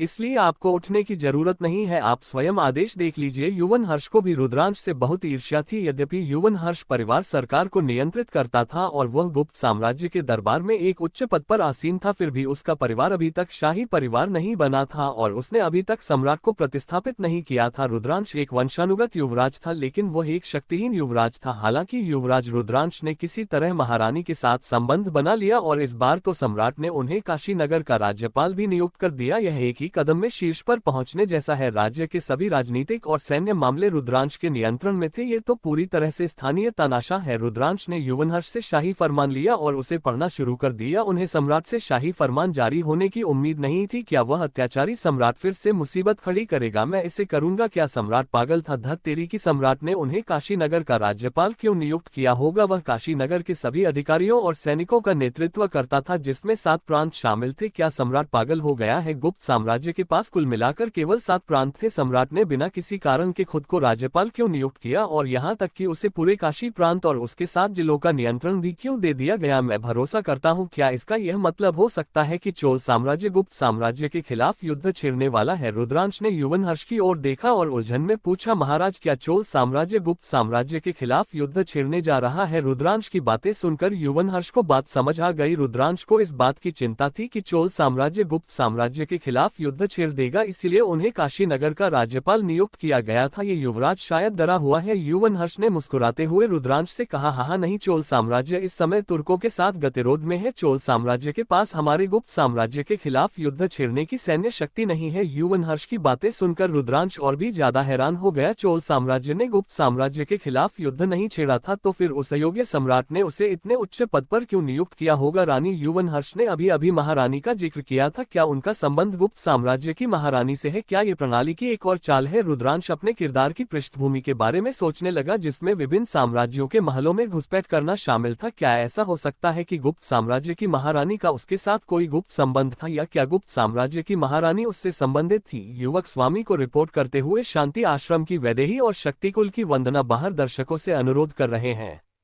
अध्याय 8 विपत्ति की घूंघट वाली स्त्री परी और दानव का हत्यारा इरादा गार्ड की रिपोर्ट सुनकर रुद्रांश का चेहरा हरा पड़ गया। वैदेही और वंदना यहाँ क्यों आए हैं? उसने वैदेही और वंदना दोनों को नाराज कर दिया था। पूरी यह एक प्रणाली सीटिंग थी जिसके कारण उसने वैदेही और वंदना को नाराज कर दिया था। रुद्रांश को नहीं पता था कि उसने वैदेही और वंदना को नाराज करने के लिए क्या किया था, लेकिन वह शायद उनका कट्टर दुश्मन था। क्या मेरी पहचान उजागर हो गई है? अन्यथा वैदेही और वंदना उसके निवास पर क्यों आते? उन्हें अंदर आने दो। हाँ मास्टर। रुद्रांश भी पूरी तरह से हताश हो चुका था। अब जबकि वैदेही और वंदना आ चुकी हैं, उसने वैदेही और वंदना को अंदर आने ही नहीं दिया। क्या उसे सच में लगा था कि वे दोनों शक्तिशाली महिलाएं चुपचाप बैठी रहेंगी? यह सुनकर कि शांति आश्रम की वैदेही और शक्ति कुल की वंदना आ गए हैं, युवनहर्ष उसने रुद्रांश को बड़े आश्चर्य से देखा। एक शक्तिहीन और महत्वहीन युवराज वैदेही और वंदना को कैसे जान सकता था? युवनहर्ष वैदेही और वंदना की उत्पत्ति को जानते थे। वैदेही और वंदना शांति आश्रम और शक्ति कुल के भविष्य के उत्तराधिकारी हैं। यदि रुद्रांश का वैदेही और वंदना के साथ संबंध है तो युवनहर्ष रुद्रांश को कम आंकने की हिम्मत नहीं करेंगे। युवनहर्ष ने एक पल सोचा, फिर खड़े होकर रुद्रांश से कहा, युवराज मुझे अभी भी कुछ सैन्य मामलों को निपटाना है, इसलिए मैं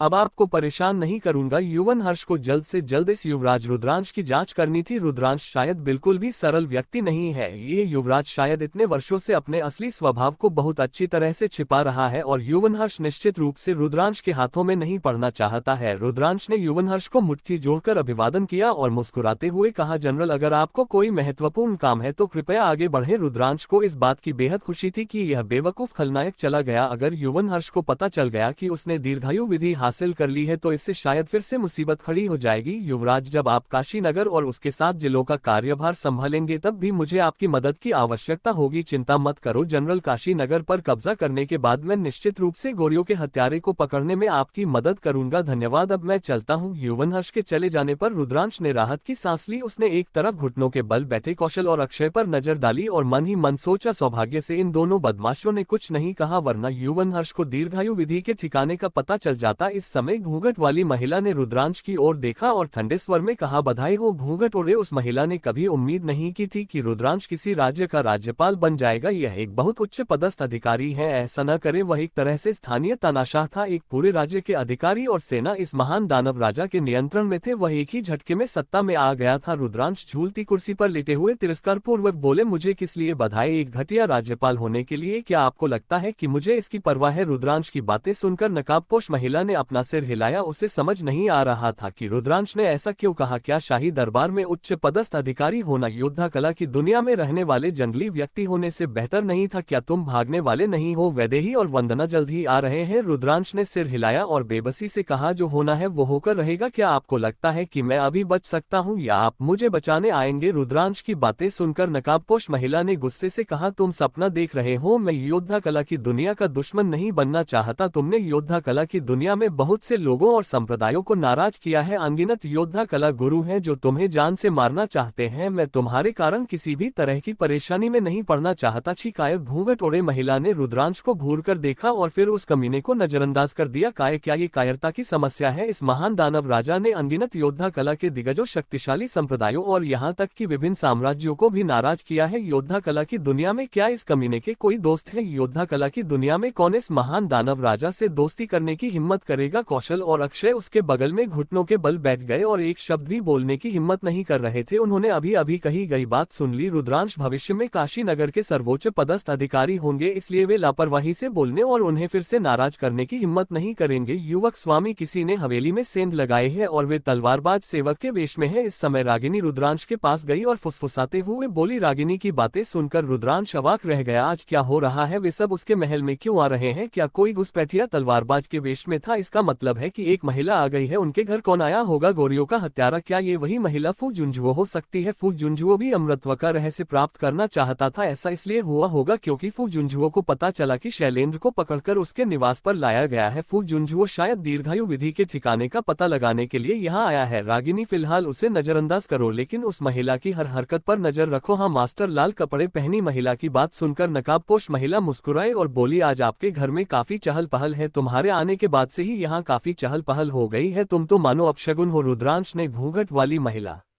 से चिढ़कर कहा। घूंघट वाली महिला के आगमन के बाद से उनके निवास पर लगातार लोगों का आना जाना लगा रहता था और वे सभी लोग या तो गुप्त इरादों वाले लोग थे या दुश्मन थे। घूंघट वाली महिला मनहूस के सिवा और क्या हो सकती है? कमीने काटना। रुद्रांश ने नकाबपोश महिला को बीच वाली उंगली दिखाई, लेकिन घूंघट वाली महिला का शरीर वाकई बहुत आकर्षक है। बड़े वाले बड़े होने चाहिए, जो हिस्सा ऊपर होना चाहिए वह ऊपर ही रहना चाहिए। अफसोस की बात है कि हम उसका चेहरा नहीं देख सकते। घूंघट ओढ़े यह महिला संभवतः असाधारण रूप से सुंदर है, शायद सबसे सुंदर महिलाओं की सूची में उसकी सुंदरता बेजोड़ है। रुद्रांश राक्षस राजा इस समय वैदेही और वंदना के आने के बाद रुद्रांश को देखकर वे आश्चर्यचकित रह गए। उन्हें उम्मीद नहीं थी कि इस महान दानव राजा से उनकी मुलाकात यहीं होगी। हाय वैदेही, वंदना, बहुत दिनों से नहीं मिले। रुद्रांश को वैदेही और वंदना को आते देख बेहद असहज महसूस हुआ। ये पहली बार था जब उसने वैदेही और वंदना को देखा था। ये दोनों महिलाएं 100 फूलों की सूची में शीर्ष 10 सुंदरियों के रूप में अपनी प्रतिष्ठा पर खरी उतरी। एक सुंदर और पवित्र स्त्री, संत के समान एक खूबसूरत और मोहक महिला, लोमड़ी जैसी एक परी और एक चुड़ैल, ये दोनों महिलाएं एक साथ सचमुच मनमोहक है। वंदना पलक झपकते ही रुद्रांश के बगल में प्रकट हो गई। उसने रुद्रांश की कमीज को सीने से पकड़ लिया और गुस्से से बोली, महान दानव राजा, ये सचमुच एक चमत्कार है कि मैं यहाँ तुम्हारे जैसे कमीने से टकरा गई। मुझे बताओ तुम कैसे मरना चाहते हो? ये भगवान मुझे जाने दो। वंदना, मैं घायल हूँ और मेरी याददाश्त चली गई है। मुझे याद नहीं कि मैंने पहले क्या किया था।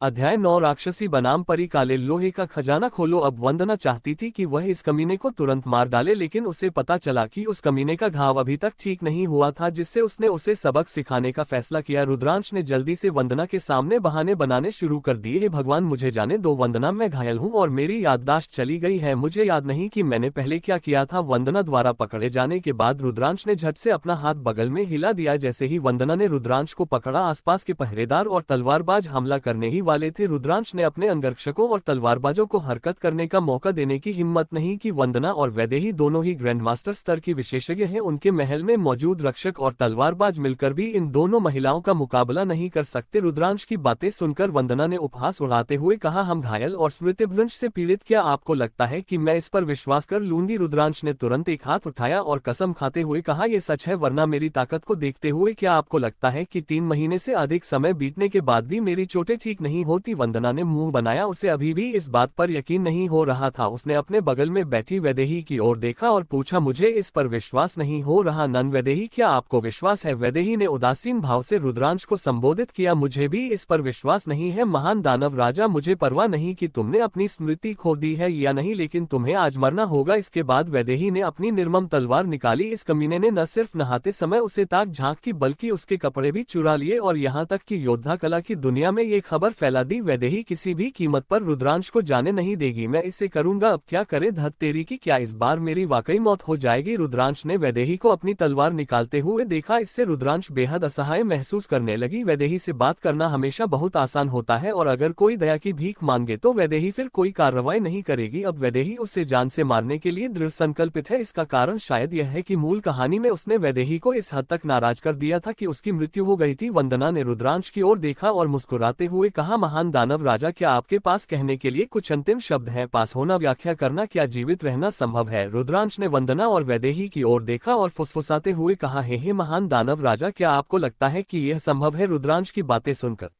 वंदना झुंझलाहट से हंस पड़ी। वह कमीना मृत्यु के कगार पर होने के बावजूद भी वह बेतुकी बातें करने का साहस करता है। उसके बगल में घूंघट ओढ़े बैठी महिला भी कुछ बोल नहीं पा रही थी, न हंस रही थी और न रो रही थी। उसे लगा कि रुद्रांश उससे मदद मांगेगा, लेकिन इस कमीने ने सचमुच बेशर्मी से दया की भीख मांगी और वह जानना चाहती थी कि महान दानव राजा रुद्रांश इस प्रतीत होने वाली अपरिहार्य विकट परिस्थिति से कैसे बाहर निकलेंगे। रुद्रांश ने देखा कि वंदना आगे बढ़ने की तैयारी कर रही थी और वैदेही भी आने ही वाली थी। उसने एक पल सोचा और फिर जल्दी से कहा, रुको वंदना, क्या मैं खजाने का इस्तेमाल करके अपनी जान बचा सकता हूँ? खजाना? कौन सा खजाना? रुद्रांश की बातें सुनने के बाद वंदना ने पूछा, अमृतत्व का रहस्य? क्या आपने सचमुच अमृतत्व का रहस्य प्राप्त कर लिया? अच्छा, अमृतत्व का रहस्य मुझे सौंप दो और शायद मैं तुम्हारी जान बख्श दूं। वास्तव में वंदना ने तुरंत मुस्कुराते हुए रुद्रांश को आश्वस्त किया, बेशक मैं वंदना हमेशा अपना वादा निभाती हूँ, मुझे आप पर विश्वास है। वंदना की बातों पर कौन विश्वास करेगा? अब से आपको ये भी पता नहीं चलेगा कि आपकी मृत्यु कैसे हुई। रुद्रांश को विश्वास नहीं हो रहा था कि एक चालाक औरत क्या कह रही है। वंदना की बात सुनकर वैदेही ने ठंडे लहजे में जवाब दिया, वंदना, रुद्रांश को मरना ही होगा। वंदना ने खांसते हुए वैदेही को आंख मारी और कहा, खांसी खांसी खांसी। वैदेही चूंकि महान दानव राजा रुद्रांश अपनी स्मृति खो चुका है, इसलिए अगर हम इस महान दानव राजा को नहीं मारते हैं तो कोई फर्क नहीं पड़ता। नहीं, मेरे रास्ते से हट जाओ, अगर तुम मुझे नहीं मारोगी तो मैं मार दूंगा। ठंडे भाव से वैदेही ने अपनी तलवार रुद्रांश की ओर तान दी। वह रुद्रांश को कभी जाने नहीं देगी। वंदना को दीर्घायु विधि चाहिए, यह वंदना का मामला है, लेकिन वैदेही उस बेशर्म लंपट रुद्रांश को इससे बचने नहीं देगी। वैदेही, रुद्रांश को अभी नहीं मारा जा सकता। वंदना भी अवाक रह गई। वैदेही बहुत ही जिद्दी है, एक बार जब उसे दीर्घायु विधि मिल जाएगा तो उसे इस बात की परवाह नहीं होगी कि वैदेही इस महान दानव राजा को फिर से मार डाले। वैदेही ने वंदना को रुद्रांश के सामने खड़ा देखा। ठंडे भाव से उसने पुकारते हुए कहा, वंदना, रास्ते से हट जाओ वरना मुझे असभ्य होने के लिए दोष मत देना। इस क्षण वंदना का चेहरा एकदम ठंडा पड़ गया। नन, तुम मेरे साथ इतनी बदतमीजी क्यों कर रही हो? उभार नन, तुम मौत को दावत दे रही हो। इस समय वैदेही ने तुरंत वंदना पर हमला किया। उसने रंगीन तलवार लहराई और वंदना पर झपटी, लेकिन वंदना ने अपने हाथ में मौजूद स्वर्गीय दानव रिबन से वैदेही के हमले को तुरंत रोक दिया। वंदना भी गुस्से में थी, उसने अभी अभी वैदेही से निगाहें मिलाई थी। क्या ये नन सचमुच मूर्ख थी? आंगन। वंदना और वैदेही ने लड़ाई शुरू कर दी। आंगन में दो बेहद खूबसूरत और शक्तिशाली महिलाएं जमकर लड़ रही थी। वैदेही की लंपट शून्य तलवार, वंदना का स्वर्गीय दानव रिबन, वे हवा में लगातार टकराते रहे। लड़ाई शुरू होते देख रुद्रांश ने वंदना और वैदेही की ओर सिर हिलाया। उन्हें लगा कि यह अधिक उपयुक्त है। परियां और चुड़ैलें शांतिपूर्वक एक साथ कैसे रह सकती हैं? इसके अलावा शक्तिकुल और शांति आश्रम कट्टर शत्रु हैं। अगर वैदेही और वंदना की मुलाकात में लड़ाई न हो तो यह अजीब बात होगी। प्रणाली, एक काला लोहे का खजाना खोलो। रुद्रांश ने वैदेही और वंदना पर नजर डाली जो आपस में लड़ रही थी। उसने जल्दबाजी में प्रणाली से संपर्क किया। रुद्रांश ने सोचा कि अगर उसे खजाने की पेटी से इलाज की दवा मिल जाए, उसे वंदना और वैदेही की चिंता नहीं थी। वह खजाने की पेटी को दोबारा पाने के लिए वैदेही और वंदना को भी पकड़ सकता था। डिंग, काला लोहे का खजाना खुल गया है। बधाई हो मेजबान, आपको सोडा का एक केस मिला है। मैं कसम खाता हूँ सोडा। अब सोडा पीने का क्या फायदा? रुद्रांश ने अपने प्रणाली स्पेस में रखी सोडा की बोतल को देखा और वह पूरी तरह से अवाक रह गया। काला लोहे का खजाना संदूक, ये तो बिल्कुल काला है। प्रणाली, शेष काला लोहे का खजाना भी खोल दो। डिंग, काला लोहे का खजाना खोल दिया गया है। बधाई हो मेजबान, आपको 10 सुगंध नारी शिथिल चूर्ण का एक पैकेट प्राप्त हुआ है। मैं इस पर भरोसा करता हूँ। 10 सुगंध नारी शिथिल चूर्ण, क्या ये वही जहर नहीं है जिसका इस्तेमाल झाओमेन अक्सर करता है? 10 सुगंध नारी शिथिल चूर्ण रंगहीन और गंधहीन है। जब तक आप इसे सूंघते रहेंगे आपको पूरे शरीर में कमजोरी महसूस होगी और आप अपनी आंतरिक ऊर्जा का उपयोग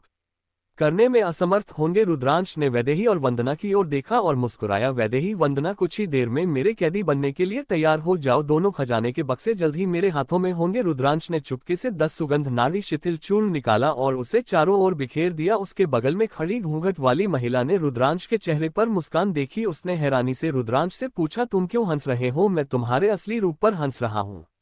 अध्याय 10 सुगंध नारी शिथिल चूर्ण की शक्ति। संप्रदाय प्रमुख नयनिका। रुद्रांश ने घूंघट वाली महिला की बातें सुनी। वह इस रहस्यमयी महिला के बारे में लगभग भूल ही गया था, लेकिन इससे कोई फर्क नहीं पड़ता। वैदेही, वंदना और यह घूंघट वाली महिला, एक बार जब वे सभी 10 सुगंध नारी शिथिल चूर्ण से जहर से प्रभावित हो जाते हैं, रुद्रांश महिला के चेहरे से घूंघट भी हटा सकता था और तब उसे उसकी पहचान पता चल जाती। हम रुद्रांश की बातें सुनकर नकाबपोश महिला ने ठंडी सी घुरघुराहट भरी आवाज निकाली। मृत्यु के कगार पर भी यह कमीना ये जानना चाहता था कि वह कौन है। घूंघट वाली महिला ने उसे बचाने का फैसला नहीं किया। 15 मिनट बाद आसपास के सभी पहरेदार और तलवारबाज जमीन पर गिर पड़े। 10 सुगंध नारी शिथिल चूर्ण ने मित्र और शत्रु में कोई भेद नहीं किया और आसपास के पहरेदार और तलवारबाज भी 10 सुगंध नारी शिथिल चूर्ण की चपेट में आ गए। क्या हुआ? अपने चारों ओर जमीन पर पड़े पहरेदारों और तलवारबाजों को देखकर नकाबपोश महिला ने उलझन में रुद्रांश से पूछा, तुम यहाँ क्या कर रहे हो? मुझे पता नहीं है। रुद्रांश ने नकाबपोश महिला वैदेही और वंदना की ओर एक नजर डाली। रक्षक और तलवारबाज कमजोर थे, ये समझ में आता है कि वे जल्दी ही हार गए। बस थोड़ी देर और ये तीनों महिलाएं भी धीरे धीरे गिर पड़ेंगी। रुद्रांश की बातें सुनकर घूंघट वाली महिला वह जल्दी से गिरे हुए तलवारबाज को देखने गई। घूंघट ओढ़े महिला का मानना था कि सभी पहरेदारों और तलवारबाजों को जहर दिया गया था, अन्यथा उनके आसपास मौजूद सैकड़ों पहरेदार और तलवारबाज एक ही समय में कैसे गिर सकते थे? क्या हुआ? मुझे पूरे शरीर में इतनी कमजोरी क्यों महसूस हो रही है? मैं भी इस समय वैदेही और वंदना ने भी लड़ाई बंद कर दी। दोनों बेजान और गिरने ही वाली लग रही थी। वैदेही और वंदना ने एक दूसरे को देखा और फिर रुद्रांश की ओर देखा। दोनों को लगा कि रुद्रांश ने ही शायद उन्हें जहर दिया है। थप्पड़ थप्पड़ थप्पड़। रुद्रांश ने देखा कि वैदेही और वंदना बेहोश होने ही वाली थी। इसके अलावा घूंघट वाली महिला भी जमीन पर बैठी हुई थी और जहर को बाहर निकालने के लिए अपनी आंतरिक ऊर्जा को तेजी से प्रसारित कर रही थी। रुद्रांश ने ताली बजाई और जोर से हंसा। हा, वैदेही वंदना, तुम दोनों अब मेरे हाथ में हो। तुम दोनों खूबसूरत महिलाओं के साथ मुझे क्या करना चाहिए? तुम बेशर्म कमीने, तुमने उसे जहर दे दिया। वंदना ने रुद्रांश को घूर कर देखा और पछतावे से उसे कोसने लगी। अब वंदना पछतावे से भरी हुई है। काश उसने पहले ही इस महान दानव राजा को मार डाला होता तो उसे पता चल जाता कि वह तरह तरह की चालें चलने में सक्षम था। वंदना यह बात भूल चुकी थी। वैदेही ने ठंडी निगाहों से रुद्रांश को देखा और चिल्लाकर कहा, अगर तुम चाहो तो मुझे मार डालो, लेकिन अगर तुमने मुझे अपमानित करने की हिम्मत की तो मैं तुरंत आत्महत्या कर लूंगी। रुद्रांश मुस्कुराए और खड़ी हो गई। वह एक तलवारबाज के पास गया और उसने उस महिला का जहर का इलाज किया। विषनाशक दवा लो और पहरेदारों और तलवारबाजों को जहर से ठीक करो। हाँ मास्टर। रुद्रांश घूंघट वाली महिला के पास गई, मुस्कुराए और फिर उसे उठाकर एक कुर्सी पर बिठा दिया। घूंघट ओढ़े महिला ने लाल आंखों से रुद्रांश को घूर कर देखा। उसे कभी उम्मीद नहीं थी कि रुद्रांश उसे जहर देगा। महान दानव राजा सचमुच अपने नाम के अनुरूप है। यहाँ तक कि अपने स्तर की शीर्ष पर मौजूद एक ग्रैंडमास्टर भी उसकी साजिशों का शिकार हो गई। इसके बाद रुद्रांश ने वंदना और वैदेही को उठाया और उन्हें कुर्सी पर बिठा दिया। ऐसा रुद्रांश 3 कोमल बेजान महिलाओं के साथ बैठ गया। वंदना शर्म से लाल हो गई और रुद्रांश को कोसते हुए बोली, तुम बेशर्म कमीने, मैं भविष्य में तुम्हें जरूर मार डालूंगी। वंदना ने कभी उम्मीद नहीं की थी कि रुद्रांश उसे पकड़ते हुए उसे छुएगा, जिससे वह उस कमीने को टुकड़े टुकड़े कर देना चाहती थी। वंदना, मेरे पास अभी तुमसे बात करने का समय नहीं है। रुद्रांश ने वंदना की ओर एक नजर डाली। रुद्रांश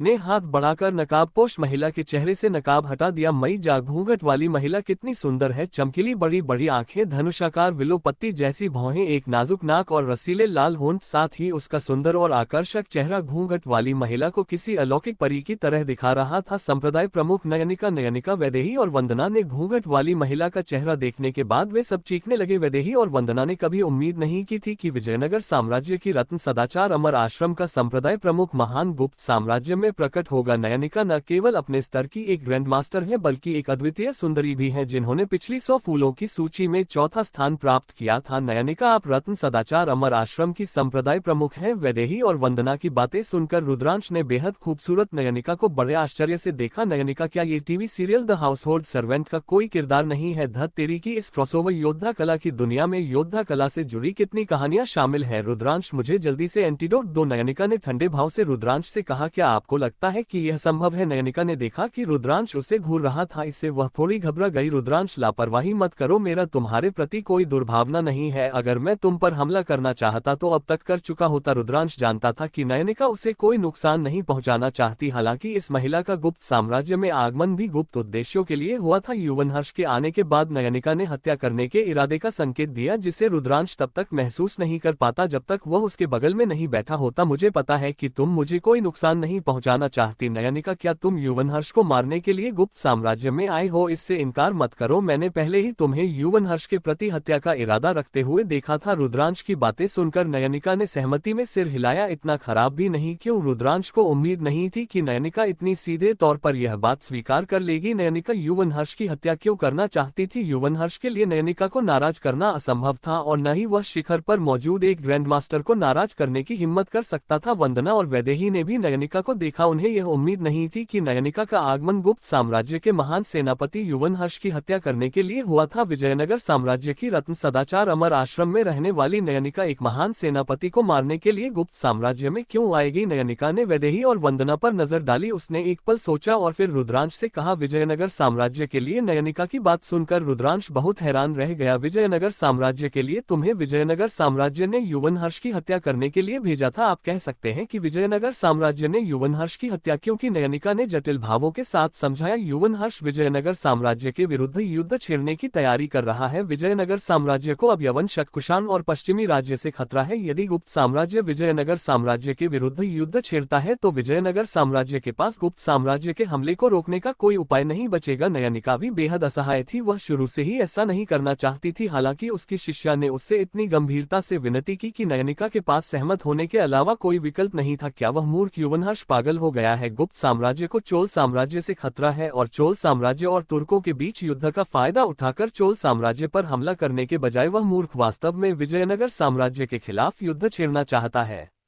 अध्याय 11 पहला चांदी का खजाना और हाथ में दीर्घायु विधि। नयनिका की बातें सुनकर रुद्रांश बहुत आश्चर्यचकित हुआ। वह मूर्ख युवनहर्ष बिना किसी कारण के विजयनगर साम्राज्य के खिलाफ युद्ध क्यों छेड़ेगा? क्या इसका कारण यह है कि वह अक्षम शासक सम्राट फिर से अजीब व्यवहार कर रहा है या युवनहर्ष की अपनी कोई योजना है? गुप्त साम्राज्य ने चोल साम्राज्य के हाथों अपने विशाल क्षेत्र खो दिए। चोल साम्राज्य इस समय तुर्कों के साथ गतिरोध की स्थिति में है। सम्राट ने नदी के उस पार स्थित विजयनगर साम्राज्य के खिलाफ युद्ध छेड़ने का फैसला क्यों किया, जबकि वह इस अवसर का लाभ उठाकर चोल साम्राज्य के खिलाफ सेना भेज सकता था? रुद्रांश ने इस बारे में सोचा, लेकिन फिर भी उसे समझ नहीं आया कि ऐसा क्यों है। उन्हें इन चीजों के बारे में ज्यादा जानकारी नहीं थी, लेकिन गुप्त साम्राज्य और विजयनगर साम्राज्य के बीच का युद्ध शायद इतना सरल नहीं था। संभवतः कुछ ऐसी अंदरूनी बातें थी जिनसे वह अनभिज्ञ था। नयनिका ने भौहें चढ़ाए हुए रुद्रांश की ओर देखा। उसने चिंता से रुद्रांश को पुकारा, रुद्रांश, मैं तो सिर्फ युवनहर्ष की हत्या करने आई थी। मेरा इरादा तुम्हें नुकसान पहुंचाने का कभी नहीं था। कृपया मुझे जाने दो। नयनिका की बातें सुनकर रुद्रांश मुस्कुरा उठा। नयनिका को रिलीज करे? क्या ऐसा संभव है? Nayanika TV serial The House Servant में महिला मुख्य किरदार है। रुद्रांश नयनिका को पकड़कर एक खजाना हासिल कर सकता था और वह इस अवसर को हाथ से जाने नहीं देगा। प्रणाली, मैंने वैदेही, वंदना और नयनिका को पकड़ लिया है, तो मुझे अभी तक कोई खजाना क्यों नहीं मिला है? डिंग। मेजबान, वंदना, वैदेही, नयनिका को 3 चांदी के खजाने के बक्से प्राप्त करने से पहले 3 दिनों के लिए कैद में रहना होगा। क्या बिल्ली है? क्या वे मुझे और 3 दिन तक कैद में रखेंगे? धत्तेरी की, यदि रुद्रांश वैदेही और वंदना को 3 दिनों के लिए कैद कर लेता है तो संभवतः शांति आश्रम और शक्ति कुल के लोग काशी नगर आ जाएंगे। नयनिका विजयनगर साम्राज्य से बहुत दूर थी। रुद्रांश बिना किसी समस्या के नयनिका को 1 महीने के लिए कैद कर सकता था। हालांकि वैदेही और वंदना एक बड़ी समस्या है। रुद्रांश को नहीं पता कि वंदना और वैदेही अपने अधीनस्थों को काशी नगर ले आए हैं या नहीं। रुद्रांश ने अपनी ठुड्डी पर हाथ फेरा और सोचने लगा, क्या हमें वैदेही और वंदना की पिटाई करनी चाहिए? उस स्थिति में उसे 2 खजाने के बक्से भी मिलेंगे। अभी बेहद खूबसूरत वैदेही और वंदना को देखकर रुद्रांश खुद को इन दोनों आकर्षक महिलाओं को मारने के लिए तैयार नहीं कर पाया। कुछ देर सोचने के बाद रुद्रांश ने उन तीनों खूबसूरत महिलाओं से बात की, वैदेही, वंदना और संप्रदाय प्रमुख नयनिका, मैं आपके साथ कुछ नहीं करूंगा। बस 3 दिन तक मेरे निवास पर आज्ञाकारी रूप से रहें और मैं आपको रिहा कर दूंगा। महान दानव राजा, अब आप कौन सी योजना बना रहे हैं? मुझे तुम पर विश्वास नहीं है। रुद्रांश, मैं यहाँ 3 दिन नहीं रुक सकता, मुझे बहुत जरूरी काम निपटाना है। रुद्रांश की बातें सुनकर वंदना, वैदेही और नयनिका सभी ने रुद्रांश को गुस्से से देखा। उन तीनों को कभी उम्मीद नहीं थी कि रुद्रांश उन्हें कैद कर लेगा। 3 दिन, कौन जाने यह महान राक्षस उन्हें कितने दिनों तक कैद रखेगा या उसके पास और कौन कौन सी योजनाएं हो सकती हैं। रुद्रांश ने गंभीर भाव से तीनों महिलाओं से बात की, मैं आपकी राय नहीं पूछ रहा हूँ, मैं बस आपको सूचित कर रहा हूँ कि आपकी आपत्तियां अमान्य है। गधे, बेशर्म रुद्रांश, तुम एक बेशर्म कमीने हो। रुद्रांश की बातें सुनकर वैदेही और बाकी दोनों बेहद गुस्से में आ गए। ऐसा लगता है कि यह कमीना सचमुच उन्हें कैद करने का इरादा रखता है। 2 ग्रैंडमास्टर, 1 ग्रैंडमास्टर, वे सभी रुद्रांश इस महान दानव राजा से भयभीत थे क्योंकि एक बुरी तरह घायल दानव राजा ने उन्हें मात दे दी थी। युवक स्वामी अमृतत्व का रहस्य मिल गया है। इस समय नीलिमा तुरंत रुद्रांश के पास आकर बोली, हम बुरा नहीं है, यही लंबी उम्र का असली राज है। रुद्रांश ने नीलिमा से दीर्घायु विधि ग्रहण किया। अंदर रखी 7 तस्वीरें देखकर वह मुस्कुरा उठा, यही वास्तव में अमृतत्व का रहस्य है। लेकिन आखिर क्यों वह दीर्घायु विधि की मार्गदर्शिका में दिए गए 7 आरेखों में से एक को भी नहीं समझ पा रहा है? क्या ये संभव है कि वह दीर्घायु विधि का अभ्यास करने में असमर्थ है। उसने दूर से आ रहे कौशल और अक्षय की ओर देखा, जिन्हें एक सुरक्षित स्थान पर ले जाया जा रहा था। इसके बाद रुद्रांश ने नीलिमा को निर्देश दिया, नीलिमा उन दोनों बदमाशों को छोड़ दो। हाँ मास्टर। रुद्रांश का कौशल और अक्षय को मारने का कोई इरादा नहीं था। अमृतत्व का रहस्य पहले से ही उसके हाथों में था। कौशल और अक्षय के भविष्य में बहुत कुछ हासिल करने की संभावना नहीं है। वह इन दोनों बच्चों का शोषण जारी रख सकता है। डिंग। मेजबान ने दीर्घायु विधि को खोज निकाला है। मेजबान को चांदी का खजाना प्राप्त करने के लिए बधाई। हाँ सिस्टम नोटिफिकेशन सुनकर रुद्रांश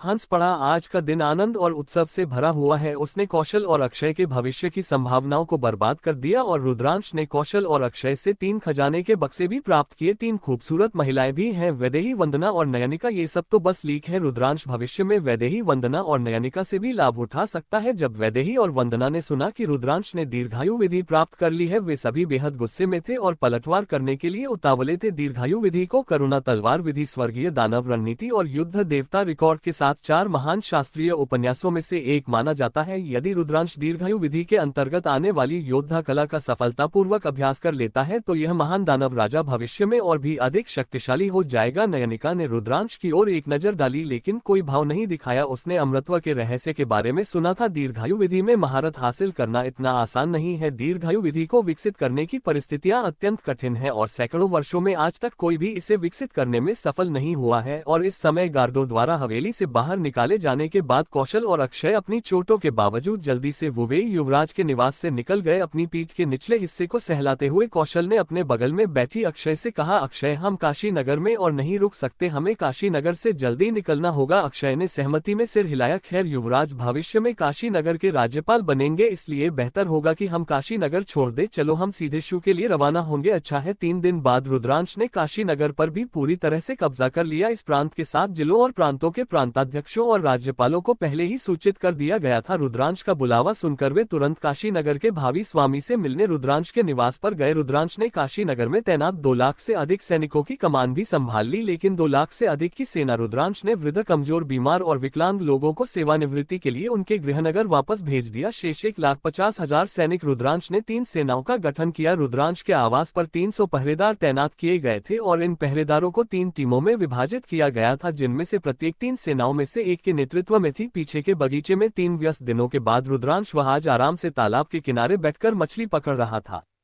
इस समय रागिनी रुद्रांश के पास पहुंची और बोली, युवक स्वामी, काशी नगर के खजाने में धन की कमी हो रही है। हमने पिछले कुछ दिनों में बहुत अधिक पैसा खर्च कर दिया है और खजाने में 3 लाख स्वर्ण मुद्राएं से भी कम बचे हैं, 3 लाख सिक्कों से भी कम। रागिनी, यह कब तक चल सकता है? रागिनी की बातों से रुद्रांश पूरी तरह से अचंभित रह गया। उन्हें सरकारी मामलों की बिल्कुल भी जानकारी नहीं थी और संपूर्ण काशी प्रांत और उसके 7 जिलों अभी भी रागिनी अधिकारियों द्वारा शासित थे। युवक स्वामी, यह पैसा केवल 2 या 3 दिन ही चलेगा। आपने पिछले 2 दिनों में बहुत अधिक खर्च कर दिया है और कर अगले 6 महीनों तक नहीं वसूला जाएगा। पुनश्च कृपया इस नई किताब को अपनी पसंदीदा सूची में जोड़ें, इसे लाइक करें, इसके लिए वोट करें और सब्सक्राइब करें।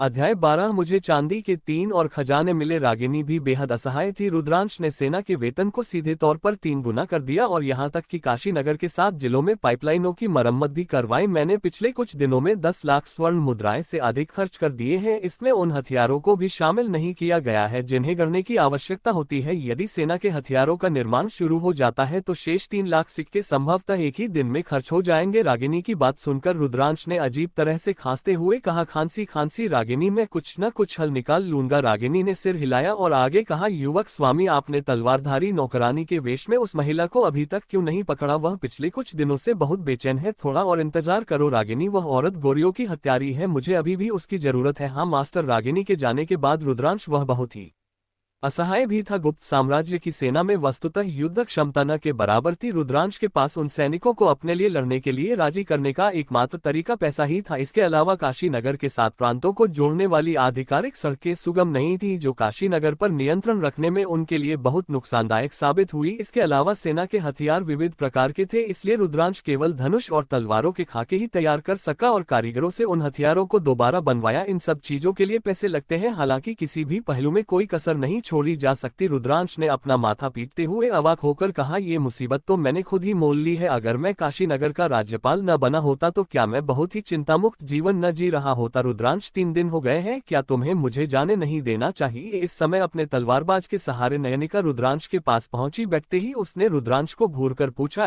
मैं तुम्हें आज रिहा कर दूंगा, मैं जो कह रहा हूँ वो सच है। रुद्रांश ने खूबसूरत नयनिका को देखते हुए जल्दबाजी में कहा, लेकिन 3 दिन हो गए हैं, प्रणाली ने अभी तक कोई सूचना क्यों नहीं दी है? रुद्रांश ने सोचा कि उसने 3 दिन पहले दोपहर में नयनिका और अन्य 2 लड़कियों को पकड़ लिया था। क्या ऐसा हो सकता है कि वह दोपहर के बाद ही खजाने का संदूक प्राप्त कर पाए? मुझे उम्मीद है कि तुम अपना वादा निभाओगे। नयनिका के पास कोई विकल्प नहीं था। अगर वो कमीना उसे जाने नहीं देगा तो उसे इतना जहर दिया गया था कि वह मुश्किल से चल पा रही थी, जिससे नयनिका के लिए भागना असंभव हो गया था। लेकिन इस कमीने ने पिछले 3 दिनों से वैदेही या वंदना के साथ कुछ भी नहीं किया है और उनसे एक बार भी नहीं मिला है। क्या ये कमीना लिंग परिवर्तन की सर्जरी करवा रहा है? रुद्रांश ने नयनिका को एक कप चाय दी और पूछा, नयनिका क्या तुम अब भी युवनहर्ष की हत्या करने जा रही हो? इतना खराब भी नहीं तो मैं आपको हर सफलता की कामना करता हूँ। क्या तुम्हें इस बात की परवाह नहीं कि युवनहर्ष जिए या मरे? मुझे उसकी बिल्कुल परवाह नहीं है। युवनहर्ष एक विश्वासघाती मंत्री है, उसकी असमय मृत्यु से गुप्त साम्राज्य को कोई लाभ नहीं होगा। रुद्रांश को अपशब्द बोलते सुनकर नयनिका ने भौहें चढ़ा ली। उसने ये उम्मीद नहीं की थी कि रुद्रांश युवनहर्ष पर किए गए अपने जानलेवा हमले को लेकर इतना बेपरवाह होगा। क्या ये कमीना युवनहर्ष की सैन्य शक्ति पर कब्जा करना चाहता था? नयनिका ने इस बारे में सोचा और महसूस किया कि यह असंभव है। इस कमीने ने पहले ही काशीनगर की सैन्य शक्ति पर कब्जा कर लिया है और गुप्त सम्राट रुद्रांश को सैन्य शक्ति पर नियंत्रण जारी रखने की अनुमति कभी नहीं देंगे। नयनिका ने चाय की एक घूंट ली और कहा, और आप एक धोखेबाज अधिकारी नहीं है? धिक्कार है नयनिका, मैं काशीनगर का राज्यपाल बने हुए केवल 3 दिन हुए हैं, मैं इतनी जल्दी देशद्रोही मंत्री कैसे बन गया? रुद्रांश, यह मत भूलो कि तुम एक महान दानव राजा हो। क्या तुमने पहले ही काफी बुरे काम नहीं कर लिए हैं? उफ, मुझे तुमसे कोई मतलब नहीं है। रुद्रांश अवाक रह गया। रुद्रांश की एक महान दानव राजा के रूप में पहचान संभवतः जीवन भर उसके साथ रहेगी। यह सब प्रणाली की गलती है। अब एक कमरे में वैदेही और वंदना बेजान होकर एक साथ बैठे बातें कर रहे थे। पिछले 3 दिनों से वे हवेली में भय के साए में जी रही थी। रुद्रांश एक बड़ा शैतान और निर्लज लंपट था। वैदेही और वंदना को डर था कि रुद्रांश रात में उन्हें अपमानित करेगा, लेकिन पिछले 3 दिनों में रुद्रांश ने उन्हें नहीं देखा था। इससे वंदना और वैदेही कुछ हद तक असमंजस में पड़ गए। वंदना ने अपनी ठुड्डी हाथों पर टिकाते हुए उलझन में पूछा, गुरु भिक्षुनी, क्या महान दानव राजा सचमुच अपनी स्मृति खो बैठा है? उसने हम पर हमला क्यों नहीं किया? वैदेही ने सिर हिलाकर जवाब दिया, मुझे पक्का नहीं पता। वंदना ने सिर हिलाकर कहा, ये वाकई अजीब है। हालांकि महान दानव राजा अभी भी महान दानव राजा ही है, मुझे लगता है कि वह थोड़ा बदल गया है। तुम बहुत ज्यादा सोच रही हो। रुद्रांश अभी भी रुद्रांश ही है, वह बिल्कुल नहीं बदला है। वैदेही ने शांत भाव से वंदना से कहा। वैदेही जीवन भर रुद्रांश की शक्ल को कभी नहीं भूल पाएगी। उस कमीने ने नहाते समय उसे छुपकर देखा और उसकी इज्जत मिट्टी में मिला दी। भला वैदेही उसे किसी और के लिए कैसे गलत समझ सकती थी? वंदना ने चारों ओर देखा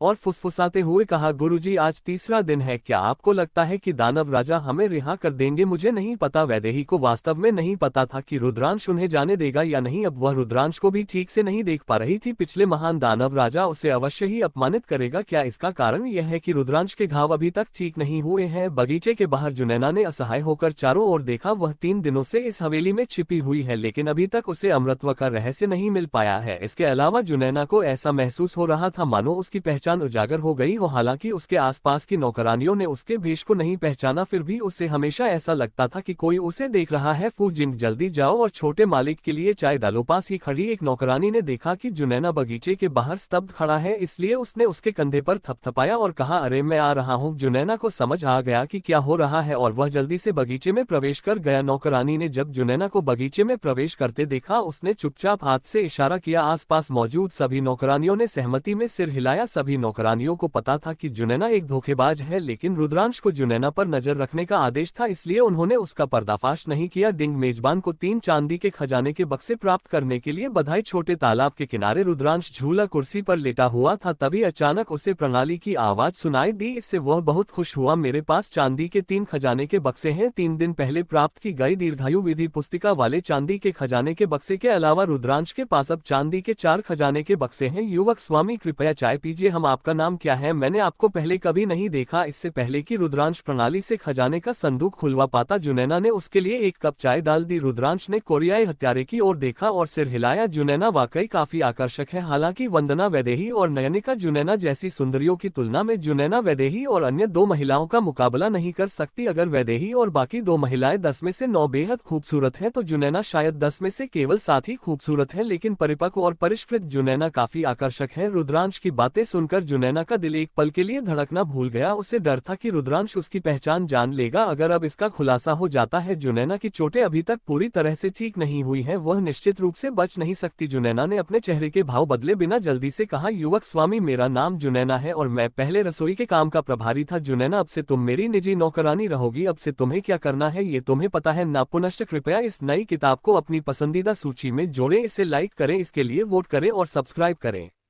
अध्याय 13 नयनिका का क्रोध। चांदी के खजाने का संदूक खोलना। रुद्रांश की बातें सुनकर जुनैना के चेहरे के भाव बदल गए। उसे उम्मीद नहीं थी कि रुद्रांश उसे अपनी निजी नौकरानी बना लेगा। एक निजी नौकरानी, यह अपने मालिक के पास रहने के लिए है? क्या ऐसा हो सकता है कि इस कामुक व्यक्ति को उसकी सुंदरता पसंद आ गई हो? जुनैना ने अपनी मुठियां कसकर भींच ली। उसने चेहरे के भाव बदले बिना उत्तर दिया, हाँ मास्टर। जुनैना को एहसास हुआ कि यह भी एक अवसर है। रुद्रांश के कमरे की सुरक्षा आमतौर पर बहुत कड़ी रहती थी, इसलिए जुनैना को अंदर जाने का कोई मौका नहीं मिला। अगर वह रुद्रांश की निजी नौकरानी बन जाती, वह रुद्रांश के कमरे में अपनी मर्जी से आ जा सकती थी। जब तक इसके बाद वह रुद्रांश के कमरे में दीर्घायु विधि की पुस्तिका खोज सकती थी। जुनैना के बगल में खड़ी नयनिका ने उसकी ओर देखा और अपना सिर हिलाया। एक मूर्ख महिला, उनकी पहचान पहले ही उजागर हो चुकी थी, लेकिन उन्हें अभी भी इसका पता नहीं था। इस कोरियाई हत्यारे का किरदार भविष्य में संभवतः रुद्रांश द्वारा निभाया जाएगा। रुद्रांश ने चाय की एक घूंट ली और नयनिका से पूछा, नयनिका, क्या तुम दीर्घायु विधि का अभ्यास कर सकती हो? नहीं, मुझे वो 7 तस्वीरें बिल्कुल समझ नहीं आ रही हैं, नयनिका ने सिर हिलाते हुए जवाब दिया। नयनिका को भी यह उम्मीद नहीं थी कि रुद्रांश उन तीनों को दीर्घायु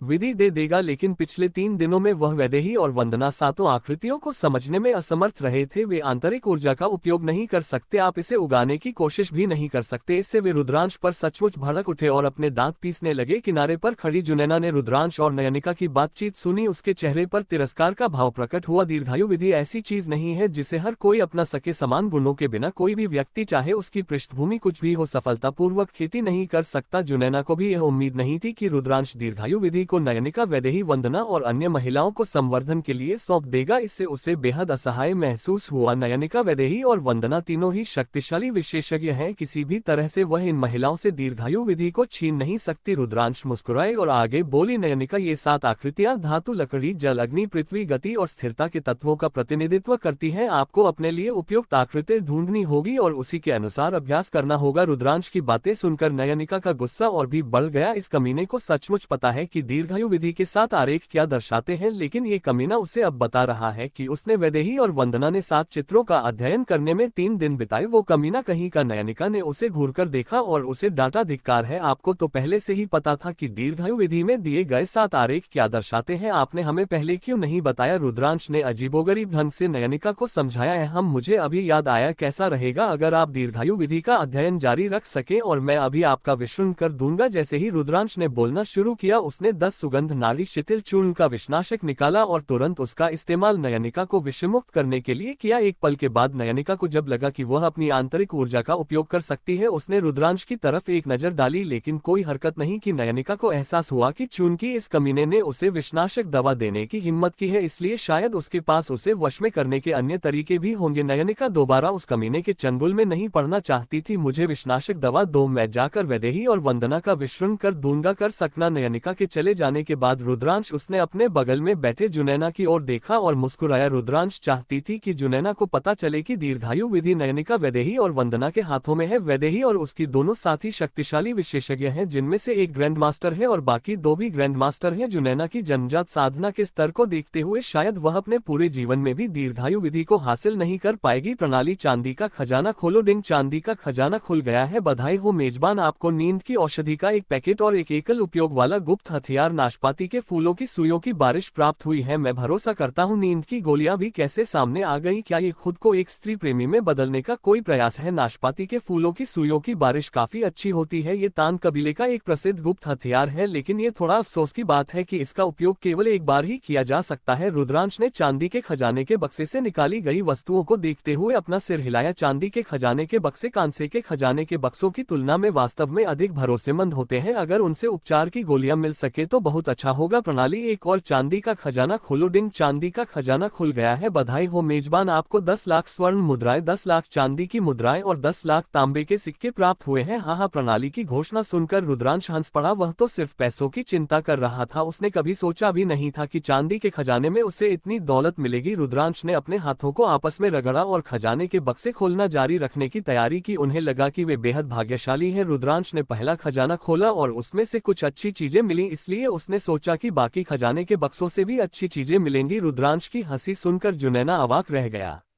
वो कमीना बिना किसी वजह के इतनी जोर से क्यों हंस रहा है? क्या ये कमीना कुछ घिनौनी सोच रहा है? जुनैना को अचानक याद आया कि उसे आज रात इस कमीने की सेवा करनी है और उसका चेहरा बेहद अप्रिय हो गया। प्रणाली एक और चांदी का खजाना खोलो। डिंग, चांदी का खजाना खुल गया है। बधाई हो मेजबान, आपको एक बैंगनी हीरे का हार, बैंगनी हीरे की बालियों की एक जोड़ी और बैंगनी हीरे की एक अंगूठी मिली है। जापान और यूरोप, ये महिलाएं महज वस्तुएं हैं, इनका क्या उपयोग है? धत्तेरी की मेरी किस्मत अचानक खराब क्यों हो गई? प्रणाली स्पेस में मौजूद उत्कृष्ट आभूषणों को देखकर रुद्रांश अवाक रह गया। उसकी तो पत्नी भी नहीं है, ये बेहद खूबसूरत गहने सचमुच बेकार है। प्रणाली आखिरी चांदी का खजाना खोलो। डिंग, चांदी का खजाना खुल गया है। बधाई हो मेजबान, आपको 100 आत्मा की गोलियां की एक बोतल और दिव्य तलवार गिरती बर्फ प्राप्त हुई है। रुद्रांश ने सुना कि गोलियां प्राप्त कर ली गई हैं। उसने जल्दबाजी में प्रणाली से पूछा, प्रणाली कृपया 100 आत्मा की गोली और दिव्य तलवार गिरती बर्फ का परिचय दे। डिंग, 100 आत्मा की गोली। 100 आत्मा की गोली न केवल घावों को ठीक कर सकती है बल्कि दुनिया के सभी विषयों का भी उपचार कर सकती है। दिव्य तलवार गिरती बर्फ साधना की दुनिया में एक आध्यात्मिक हथियार है, लेकिन ये क्षतिग्रस्त हो गया है और इसका स्तर गिर गया है। दिव्य तलवार गिरती बर्फ अब केवल एक ऐसी तलवार है जो लोहे को मिट्टी की तरह काट सकती है। मैं इसे करूंगा। भाग्यशाली वापस आ गया है। ये सचमुच में सबसे भाग्यशाली व्यक्ति है। इलाज की गोलियां उपलब्ध हैं। उन्हें एक ऐसी अनमोल तलवार भी मिली जो लोहे को मिट्टी की तरह काट सकती थी। ऐसा न करे, यह एक क्षतिग्रस्त आत्मा की तलवार थी। यदि रुद्रांश भविष्य में दिव्य तलवार गिरती बर्फ की मरम्मत करने में सक्षम हो जाता है तो उसकी शक्ति संभवतः दोगुनी से भी अधिक हो जाएगी। मालिक, इस समय नीलिमा रुद्रांश के पास आकर रुकी और झुककर प्रणाम किया। तेजतर्रार नीलिमा को देखकर रुद्रांश ने उलझन में पूछा, नीलिमा, क्या तुम सेना को प्रशिक्षण नहीं दे रहे थे? तुम वापस क्यों आए हो? युवक, स्वामी, तीनों सेनाओं के पास केवल 5000 युद्धक घोड़े हैं। हम घुड़सवार सेना का गठन नहीं कर सकते। युद्ध अश्व पेगासस रैंच। नीलिमा की बातें सुनकर रुद्रांश को दिव्य अश्वशाला की याद आ गई। उज्जैन में दिव्य अश्वशाला एक तटस्थ संस्था है। लगता है मुझे जाकर शिवांगी से बात करनी होगी। पुनश्च कृपया इस नई किताब को अपनी पसंदीदा सूची में जोड़ें। इसे लाइक करें, इसके लिए वोट करें और सब्सक्राइब करें।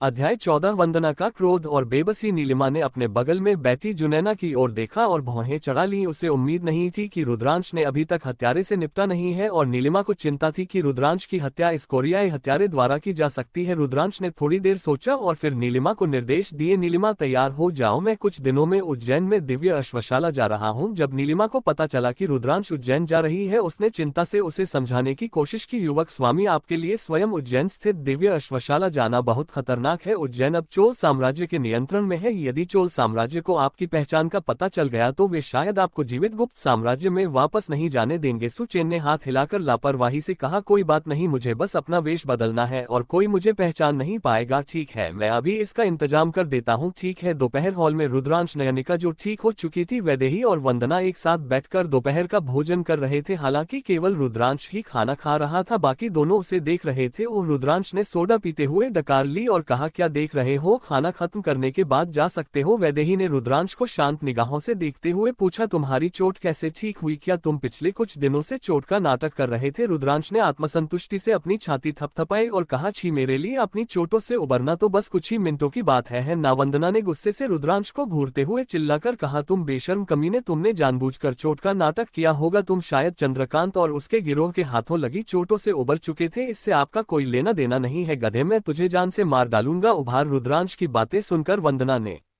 गुस्से में अपना हाथ उसकी ओर पटक दिया और इस समय रुद्रांश का शरीर एक पल में प्रकट हुआ और मुख्य हॉल के एक तरफ पहुंच गया और उसने प्रकाश के साथ दुनिया में घुल-मिल जाने की तकनीक का सहजता से उपयोग किया। वापस जाओ, ये तो युवक स्वामी है। रक्षकों और तलवारबाजों को अंदर आते देख रुद्रांश ने झट से हाथ हिलाकर आदेश दिया। रुद्रांश ने वंदना की ओर देखा और मुस्कुराते हुए चेतावनी दी, वंदना अगर तुमने दोबारा मुझ पर हाथ उठाने की हिम्मत की तो मैं तुम्हें 3 दिन के लिए फिर से कैद कर दूंगा। रुद्रांश को अब उस चालाक लोमड़ी जैसी वंदना से डर नहीं लगता। अपनी वर्तमान शक्ति के साथ रुद्रांश वंदना को पकड़ना बेहद आसान होगा, यहाँ तक कि अगर वैदेही और वंदना मिलकर हमला करें तो भी रुद्रांश इन दोनों जादूगरनियों और परियों को आसानी से हरा सकता है। गधे। रुद्रांश की बातें सुनकर वंदना ने कोई कदम उठाने की हिम्मत नहीं की। रुद्रांश की अभी अभी की रहस्यमयी हरकतों ने उसके मन में एक अनसुलझा डर छोड़ दिया था। वह कमीना 1 साल पहले की तुलना में और भी ज्यादा ताकतवर हो गया है। हालांकि वंदना उस कमीने रुद्रांश पर बहुत गुस्सा थी, लेकिन वह इस शैतान के सामने बेबस थी। रुद्रांश दोबारा बैठ गया और तीनों महिलाओं से बोली, आप दोपहर के भोजन के बाद जा सकते हैं, आप दीर्घायु विधि अपने साथ ले जा सकते हैं, लेकिन मुझे उम्मीद है कि आप मेरी पहचान उजागर नहीं करेंगे। वैदेही ने ठंडे लहजे में रुद्रांश से पूछा, क्या आपको लगता है कि हम आपकी पहचान उजागर कर सकते हैं? वैदेही को उम्मीद नहीं थी कि रुद्रांश उन्हें दीर्घायु विधि की पुस्तक ले जाने देगा और रुद्रांश की पहचान उजागर नहीं करने देगा। क्या ये कमीना वाकई उन तीनों पर भरोसा करता है? क्या ये कमीना उन्हें चुप कराने के लिए दीर्घायु विधि का इस्तेमाल करने वाला है? रुद्रांश ने शांत और खूबसूरत वैदेही की ओर देखते हुए मुस्कुराते हुए कहा, तुम नहीं करोगी, नयनिका भी नहीं करेगी, लेकिन मुझे उस चालाक औरत वंदना के बारे में यकीन नहीं है। वंदना ने रुद्रांश की ओर देखा और ठंडी सी आवाज में नाक सिकुड़ी, हम बिल्कुल नहीं रुद्रांश, मैं यहाँ से जाते ही दुनिया के सामने तुम्हारी पहचान यानी महान दानव राजा होने का खुलासा कर दूंगा। वंदना बेहद गुस्से में थी। यह कमीना उस नन पर विश्वास क्यों करेगा? उस पर क्यों नहीं धिक्कार है? दानव राजा को यहाँ से जाते ही वह इस कमीने की पहचान सबके सामने उजागर कर देगी। अगर इस कमीने के दुश्मनों को रुद्रांश की पहचान पता चल जाए तो शायद वह काशी नगर शहर को तबाह कर देगा। रुद्रांश मुस्कुराए और आगे बोली, वंदना, मैं मोहन बानासुर को मार सकता हूँ, बदले में तुम मेरी पहचान उजागर नहीं कर सकती। रुद्रांश की बातें सुनकर वंदना की आंखें चमक उठी। बानासुर का क्या अर्थ है? क्या ऐसा हो सकता है कि रुद्रांश लगातार उस पर ध्यान दे रही हो? वंदना ने एक पल सोचा और फिर हिचकिचाते हुए पूछा, रुद्रांश, तुम हमारे शक्ति कुल के एक वरिष्ठ सदस्य को मारना चाहते हो और मुझे तुम्हारी पहचान उजागर नहीं करने दे रहे हो? क्या तुम पागल हो गए हो? रुद्रांश को वंदना से इस तरह की बकवास की उम्मीद नहीं थी। मोहन बानासुर हमेशा से वंदना को पाना चाहता था, लेकिन रुद्रांश को विश्वास नहीं है कि वंदना बानासुर को मारना नहीं चाहती। कहानी देखते हुए रुद्रांश उस बूढ़े लंपट को जान से मारना चाहता था। अब उनका पुनर्जन्म योद्धा कला की दुनिया में हो चुका है। योद्धा कला की दुनिया में ऐसे कई लोग हैं जिन्हें वह जान से मारने के लिए दृढ़ संकल्पित है। दानव छिपा हुआ बानासुर एक है, किसान तियान मेंग एक है, यवन साम्राज्य का युवराज यवन दान एक है, मराठा साम्राज्य का लॉन्ग शियायुन एक है और कई अन्य लोग हैं जिनके अस्तित्व के बारे में अनिश्चितता है। जैसे कि रुद्रांश, अगर जब भी उसका सामना इन पाखंडियों से होता है उनमें से किसी को भी जीवित रहने देने के बारे में सोचना भी मत। यह सोचकर रुद्रांश ने वंदना से खुलकर बात की, वंदना, मुझे पता है कि मोहन बानासुर तुम पर नजर रखे हुए है। तुमने अपनी गुरु झू युयान को उसकी इज्जत की वजह से नहीं बताया, लेकिन मोहन बानासुर तुम्हें जाने नहीं देगा। शायद तुम चाहती हो कि मैं बानासुर को मार डालूं। रुद्रांश की बातें सुनकर वैदेही और नयनिका बहुत आश्चर्यचकित रह गई। मोहन बानासुर वंदना के योद्धा कला चाचा हैं। उन्हें कभी उम्मीद नहीं थी कि वंदना के योद्धा कला गुरु बानासुर की वंदना पर बुरी नजर होगी। दानव संप्रदाय अपने नाम को पूरी तरह से सार्थक करता है। रुद्रांश की बातें सुनकर वंदना स्तब्ध रह गई। रुद्रांश वाकई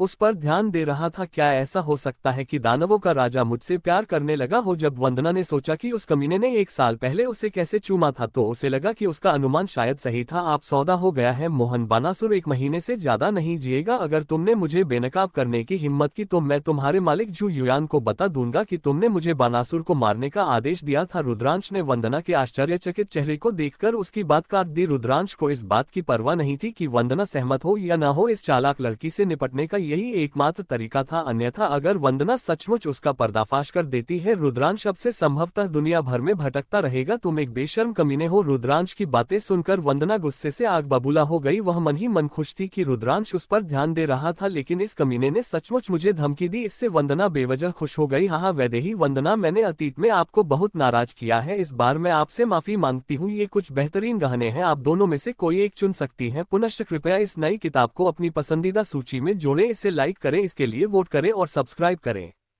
अध्याय 15 3 महिलाओं पर विजय यशवंत गुप्त खजाने का खुलासा रुद्रांश ने बैंगनी हीरे का हार, बैंगनी हीरे की बालियां और बैंगनी हीरे की अंगूठी निकाली और उन्हें मेज पर रख दिया। ये उत्कृष्ट आधुनिक आभूषण थे जिन्हें प्राचीन लोग कभी नहीं बना सकते थे। मेज पर रखे हुए बेहद खूबसूरत गहने देखकर वंदना और वैदेही आश्चर्यचकित रह गईं। बैंगनी हीरे का हार, बैंगनी हीरे की अंगूठी और बैंगनी हीरे की बालियां बेहद चमकदार और सुंदर थीं और उन्हें ये गहने बहुत पसंद आए। नयनिका मेज पर रखे बेहद खूबसूरत गहनों से अपनी निगाहें नहीं हटा पा रही थी। हालांकि वह एक संप्रदाय की नेता थी, फिर भी वह एक महिला थी और कोई भी महिला उत्तम आभूषणों का विरोध नहीं कर सकती थी। नयनिका ने रुद्रांश की ओर देखकर मुस्कुराते हुए कहा, रुद्रांश मेरा कहाँ है? नयनिका की बातें सुनकर रुद्रांश अवाक रह गया। यहाँ 3 वस्तुएं हैं, आप तीनों एक एक ले सकते हैं। रुद्रांश ने नयनिका से ऐसी उम्मीद नहीं की थी, जो सांसारिक मामलों से इतनी अलग थलग दिखती थी। उन्हें ये गहने भी पसंद हैं। सौभाग्य से इस बार मुझे गहनों के 3 सुंदर और उत्कृष्ट नमूने मिले, अन्यथा वह शायद किसी और खूबसूरत और शक्तिशाली महिला को नाराज कर देगा। मुझे झुमके चाहिए। वंदना ने बैंगनी हीरे की बालियों पर एक नजर डाली और झट से उन्हें उठा लिया। उसे वे बालियां वाकई बहुत पसंद आई। नयनिका ने बैंगनी हीरे की अंगूठी को देखा, उसे अपने हाथ में लिया और कहा, तो मैं अंगूठी ले लूंगा। वैदेही ने वंदना और नयनिका पर नजर डाली। उसे शुरू से ही रुद्रांश का सामान नहीं चाहिए था, लेकिन ये गहने बेहद खूबसूरत और उत्कृष्ट थे और बचा हुआ हार भी ऐसा था जिस पर उसकी नजर पहली नजर में ही पड़ गई थी। रुद्रांश द्वारा शेष बैंगनी हीरे का हार वैदेही को सौंपने के बाद फिर उसने सोडा की कुछ बोतलें निकाली और उन्हें मेज पर रखते हुए कहा, बैंगनी हीरे का हार वैदेही का है, ठीक है जल्दी खाओ, यह एक मीठा पेय है, तुमने इसे पहले कभी नहीं पिया होगा, इसे चखो, ये बहुत ठंडा और बहुत स्वादिष्ट है। हम ये तो वाकई बहुत स्वादिष्ट है, एकदम ठंडा और मीठा। नयनिका ने सोडा का एक घूंट लेने के बाद सिर हिलाया। वंदना और वैदेही ने नयनिका के शब्द सुने, वे सभी अपने मीठे पे पीने लगे। उनके पीने के बाद वंदना और वैदेही की आंखें चमक उठी। सोडा न केवल बर्फीला ठंडा था बल्कि उसका स्वाद भी थोड़ा अजीब था, हालांकि यह वास्तव में बहुत स्वादिष्ट था। जैसे ही दोपहर का भोजन समाप्त होने वाला था, नयनिका ने अचानक रुद्रांश से पूछा, रुद्रांश क्या तुम काशी नगर छोड़ने की योजना बना रहे हो? रुद्रांश ने अपना मुंह पोंछा और जवाब दिया, हाँ मुझे दिव्य अश्वशाला जाना होगा। काशी नगर सेना के पास युद्ध के घोड़ों की कमी है और मुझे कुछ घोड़े खरीदने होंगे। रुद्रांश की बातें सुनकर नयनिका ने सिर हिलाया। रुद्रांश ने अभी अभी काशी नगर का कार्यभार संभाला है जिसमें 7 प्रांत शामिल हैं, उसे शायद बहुत कुछ करना है। लेकिन नयनिका ने रुद्रांश की पहचान के बारे में सोचा, वे चोल साम्राज्य की राजधानी चंपानगर भी गए थे। नयनिका ने फिर रुद्रांश को याद दिलाया, तो फिर आपको सावधान रहना होगा। सुई राजवंश के एक अधिकारी के रूप में यदि आप चोल साम्राज्य के क्षेत्र में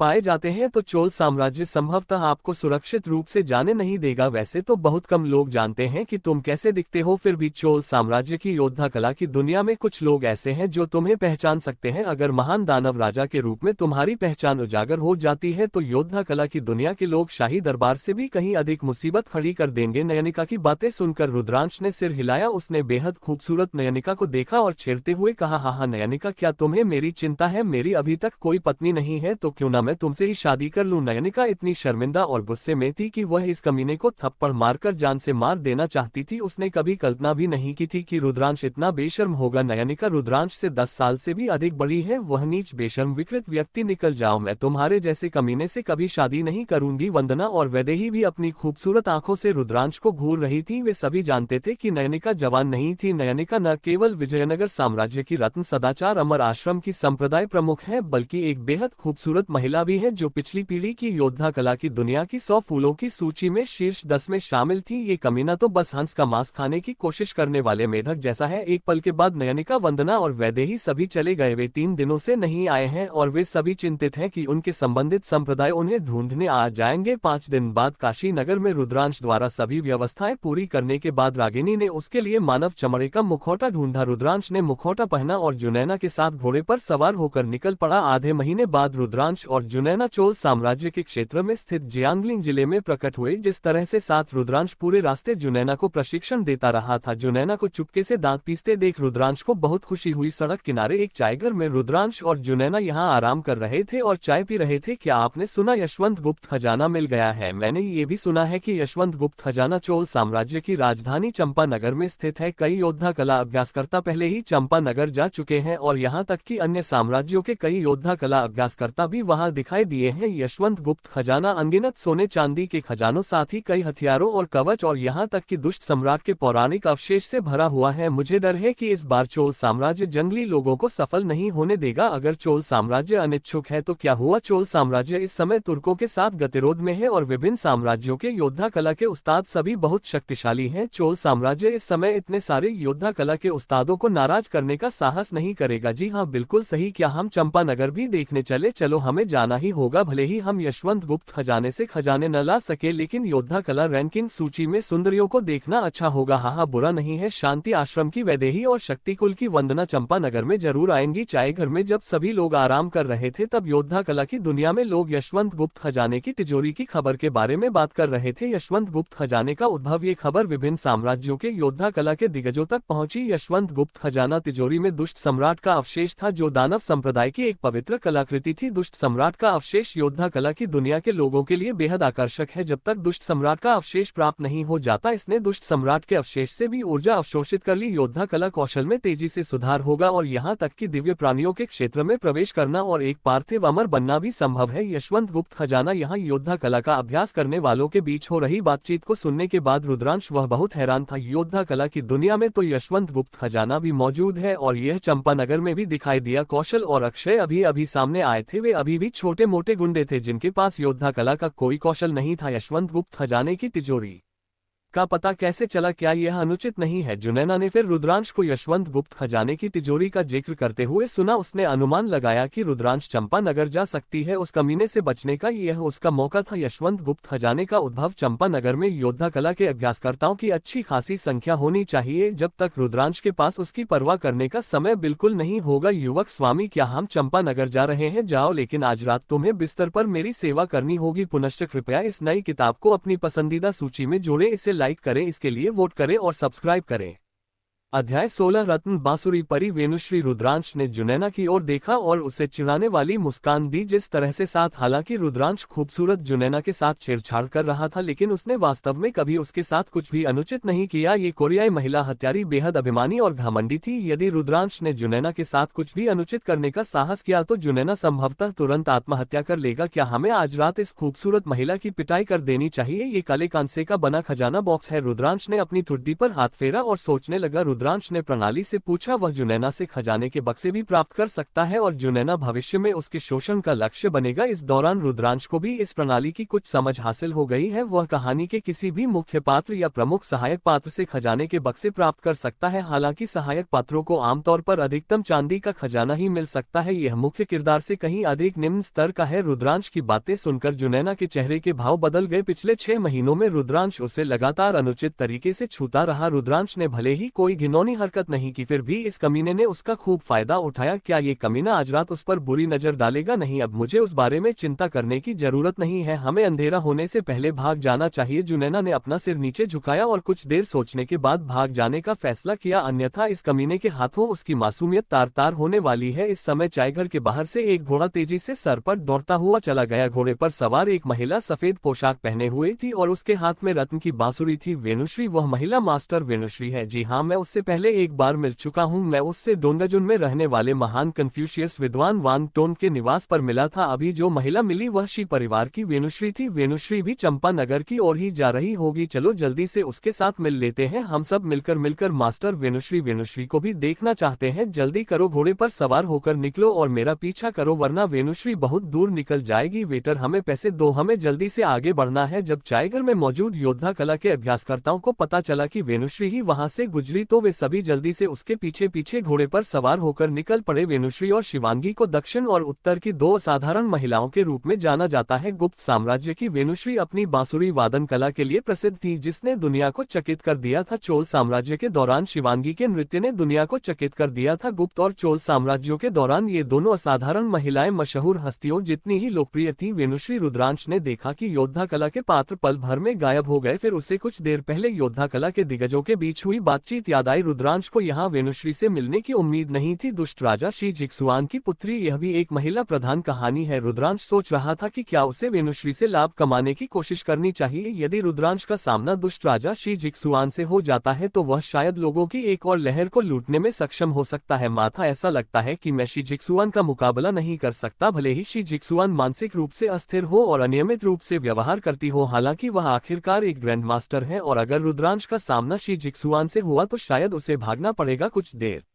सोचने के बाद रुद्रांश ने जल्दी से जुनैना से कहा, चल दरहा मास्टर। जुनैना ने मन ही मन रुद्रांश को एक विकृत मानसिकता वाला व्यक्ति कहकर कोसा और फिर घोड़े पर सवार होकर रुद्रांश के पीछे पीछे तेजी से आगे बढ़ रही वेनुश्री से मिलने के लिए निकल पड़ी। जिस तरह से साथ रुद्रांश की मुलाकात योद्धा कला की दुनिया के कई लोगों से हुई। ये सभी लोग चोल साम्राज्य की राजधानी चंपानगर की ओर जा रहे थे। यशवंत गुप्त खजाने के भंडार के प्रकट होने से योद्धा कला की दुनिया में सनसनी फैल गई है और चोल साम्राज्य के आसपास रहने वाले सभी योद्धा कला अभ्यासकर्ता इसके जवाब में इधर उधर भाग रहे हैं। यशवंत गुप्त खजाने में स्थित दुष्ट सम्राट का अवशेष योद्धा कला का अभ्यास करने वाले योद्धा कला अभ्यासकर्ताओं के लिए बेहद आकर्षक है। ये किसी फूल चोर के किसी बेहद खूबसूरत महिला से मिलने से कम नहीं है। शाम जियांगलिंग शहर रुद्रांश और जुनैना रास्ते में वेनुश्री से आगे निकलने में असफल रहे। चायखाने में मौजूद योद्धा कला के अभ्यासी भी वेनुश्री का पीछा नहीं कर पाया। ऐसा लग रहा था मानो वेनुश्री गायब हो गई हो और किसी को उसका कोई सुराग न मिल रहा हो। जियांगलिंग शहर के एक आलीशान सराय में रुद्रांश और जुनैना आज रात यही विश्राम करेंगे। कमरे में बेचैनी महसूस करते हुए जुनैना ने रुद्रांश से कहा, युवक स्वामी मैं आपके लिए थोड़ा पानी ले आता हूँ, जाना। रुद्रांश ने जुनैना की ओर हाथ हिलाया। जुनैना को जाते देख रुद्रांश मुस्कुरा उठा। यह महिला हत्यारी हर दिन अपने पैर धोती है। जुनैना को शायद इस तरह उसकी देखभाल करने की आदत पड़ जाएगी। गोरियों की नौकरानी, वे वाकई लोगों की सेवा करना जानते हैं। इसमें कोई आश्चर्य की बात नहीं है कि प्राचीन कुलीन लोग कुछ गोरियोकालीन दासियों को रखते थे। वूश अचानक सफेद रंग की एक आकृति सराय की दूसरी मंजिल से तेजी से निकल गई। मई जा वेनुश्री सफेद आकृति को तेजी से गायब होते देख रुद्रांश को अचानक वेनुश्री की याद आ गई। उसने एक पल सोचा और फिर जल्दी से उनके पीछे भागा। जिस तरह से साथ रुद्रांश सफेद कपड़े पहनी महिला के ठीक पीछे पीछे चल रहा था, बीच बीच में दिखाई देता और गायब हो जाता था, उसने ज्यादा करीब जाने की हिम्मत नहीं की। अगर वेनुश्री को पता चल गया ये परेशानी का सबब होगा। वूश एक पर्वतीय जंगल में वेनुश्री एक बड़े पेड़ पर रुकी, चारों ओर देखा और फिर अपनी रत्न की बांसुरी निकाली और बजाना शुरू कर दिया। पहाड़ों और जंगलों में बांसुरी की मधुर धुन गूंज रही थी। बांसुरी की ध्वनि में तड़प और बेबसी भरी हुई थी। इस तरह की बांसुरी की धुन प्रियजनों के लिए तड़प जगाती है और यहाँ तक कि परिवार के सदस्यों के प्रति बेचैनी और नाराजगी की भावना भी पैदा करती है। रुद्रांश वेनुश्री से कुछ ही दूरी पर प्रकट हुआ। वह पेड़ से टिककर खड़ा हो गया और वेनुश्री को बांसुरी बजाते हुए सुना। इस लड़की की बांसुरी बहुत सुंदर है लेकिन थोड़ी उदास है। लेकिन रुद्रांश वेनुश्री की पृष्ठभूमि को समझ सकती थी। वेनुश्री की मां शांति आश्रम की सदस्य थी। मेरे पिता एक दानव संप्रदाय के सदस्य हैं। उसकी मां की मृत्यु इसलिए हुई क्योंकि उसने शी जिक्सुआन की अमरता की मुहर तकनीक चुरा ली थी। वेनुश्री को शायद यह नहीं पता था कि वह अपने पिता शी जिक्सुआन या शांति आश्रम को दोषी ठहराए या नहीं। हाँ, इस समय अचानक दूर से एक जोरदार हंसी की आवाज आई। तब एक पीले चेहरे वाला अधेड़ उम्र का व्यक्ति तुरंत वेनुश्री के बगल में प्रकट हुआ। बड़े पेड़ पर वेनुश्री ने किसी को आते देखा। उसने झटपट अपना घूंघट ओढ़ लिया। आए हुए व्यक्ति को देखकर वेनुश्री उसके चेहरे के भाव बदल गए। बानासुर शक्तिकुल का छिपा हुआ दानव पीले चेहरे वाले अधेड़ उम्र के व्यक्ति ने आश्चर्य से वेनुश्री की ओर देखा और कहा, वेनुश्री मुझे उम्मीद नहीं थी कि तुम मेरे बारे में जानती होगी। बानासुर, इतनी रात को आप यहाँ क्यों आए हैं? अगर और कोई कारण ना हो तो कृपया चले जाए। वेनुश्री, तुम्हारे पिता शी जिक्सुआन आज तुम्हारे साथ नहीं है और मुझे तुम्हारी बहुत याद आ रही है। मुझे तुम्हारी माता बी शियुक्सिन के साथ अंतरंग होने का अवसर भी नहीं मिला। हालांकि दुष्ट राजा शी जिक्सुआन और बी शियुक्सिन की पुत्री को पाकर स्वर्ग मुझ पर मेहरबान रहा है।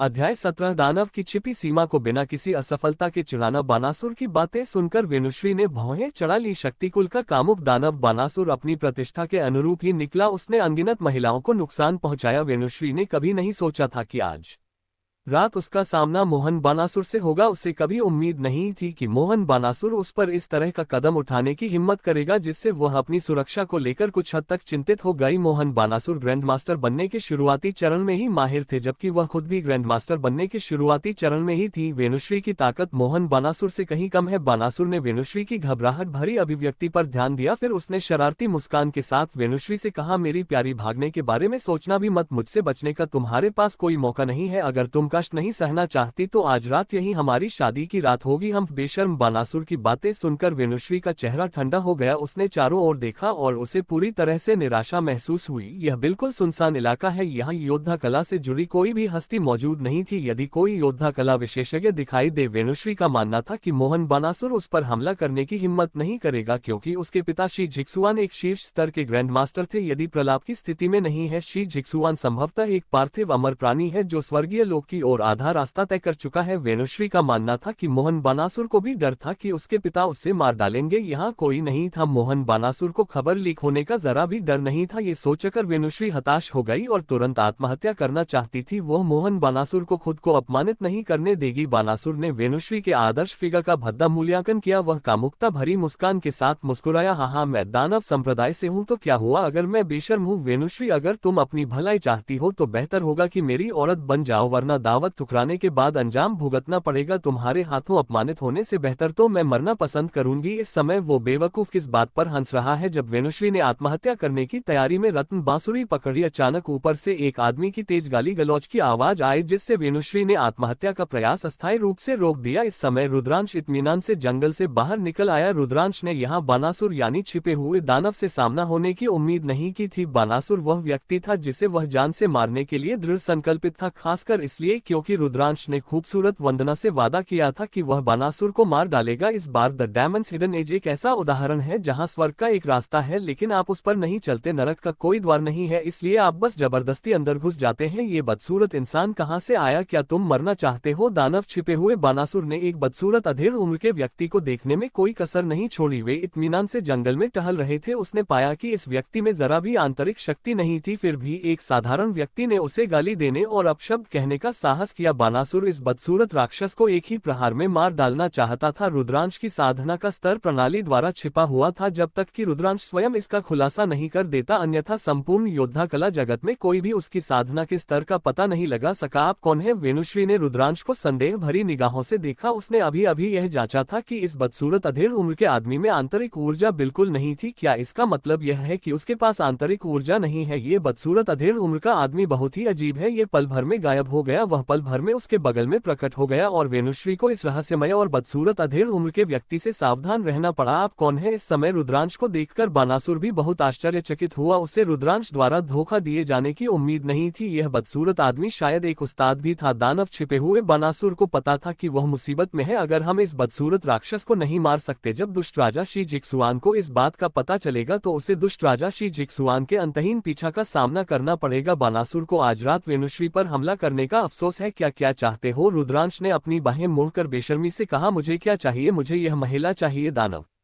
छिपे हुए बानासुर, मुझे देखो, मेरी उम्र बढ़ती जा रही है। हालांकि मैं सुंदर और आकर्षक हूँ, फिर भी मुझे कभी पत्नी नहीं मिली। मुझे लगता है कि इस महिला का शरीर सुडौल है और वह बच्चे पैदा कर सकती है। मैं इस महिला से शादी करना चाहता हूँ। पुनश्च कृपया इस नई किताब को अपनी पसंदीदा सूची में जोड़ें, इसे लाइक करें, इसके लिए वोट करें और सब्सक्राइब करें। अध्याय 18 वेणुषी और दानव। छिपे हुए बानासुर को पकड़ना। रुद्रांश ने वेणुषी की ओर देखा और मुस्कुराई। उसने जो कुछ भी कहा वह जानबूझकर समय बर्बाद करने का प्रयास था। दानव छिपे हुए बानासुर का आज अंत निश्चित है। अभी अभी वेणुषी के पास पहुंचते ही उसने चुपके से शेष 10 सुगंध नाड़ी शिथिल चूर्ण को मिला दिया। जल्द ही मोहन बानासुर और वेणुषी उसके शोषण के लक्ष्य बनेंगे।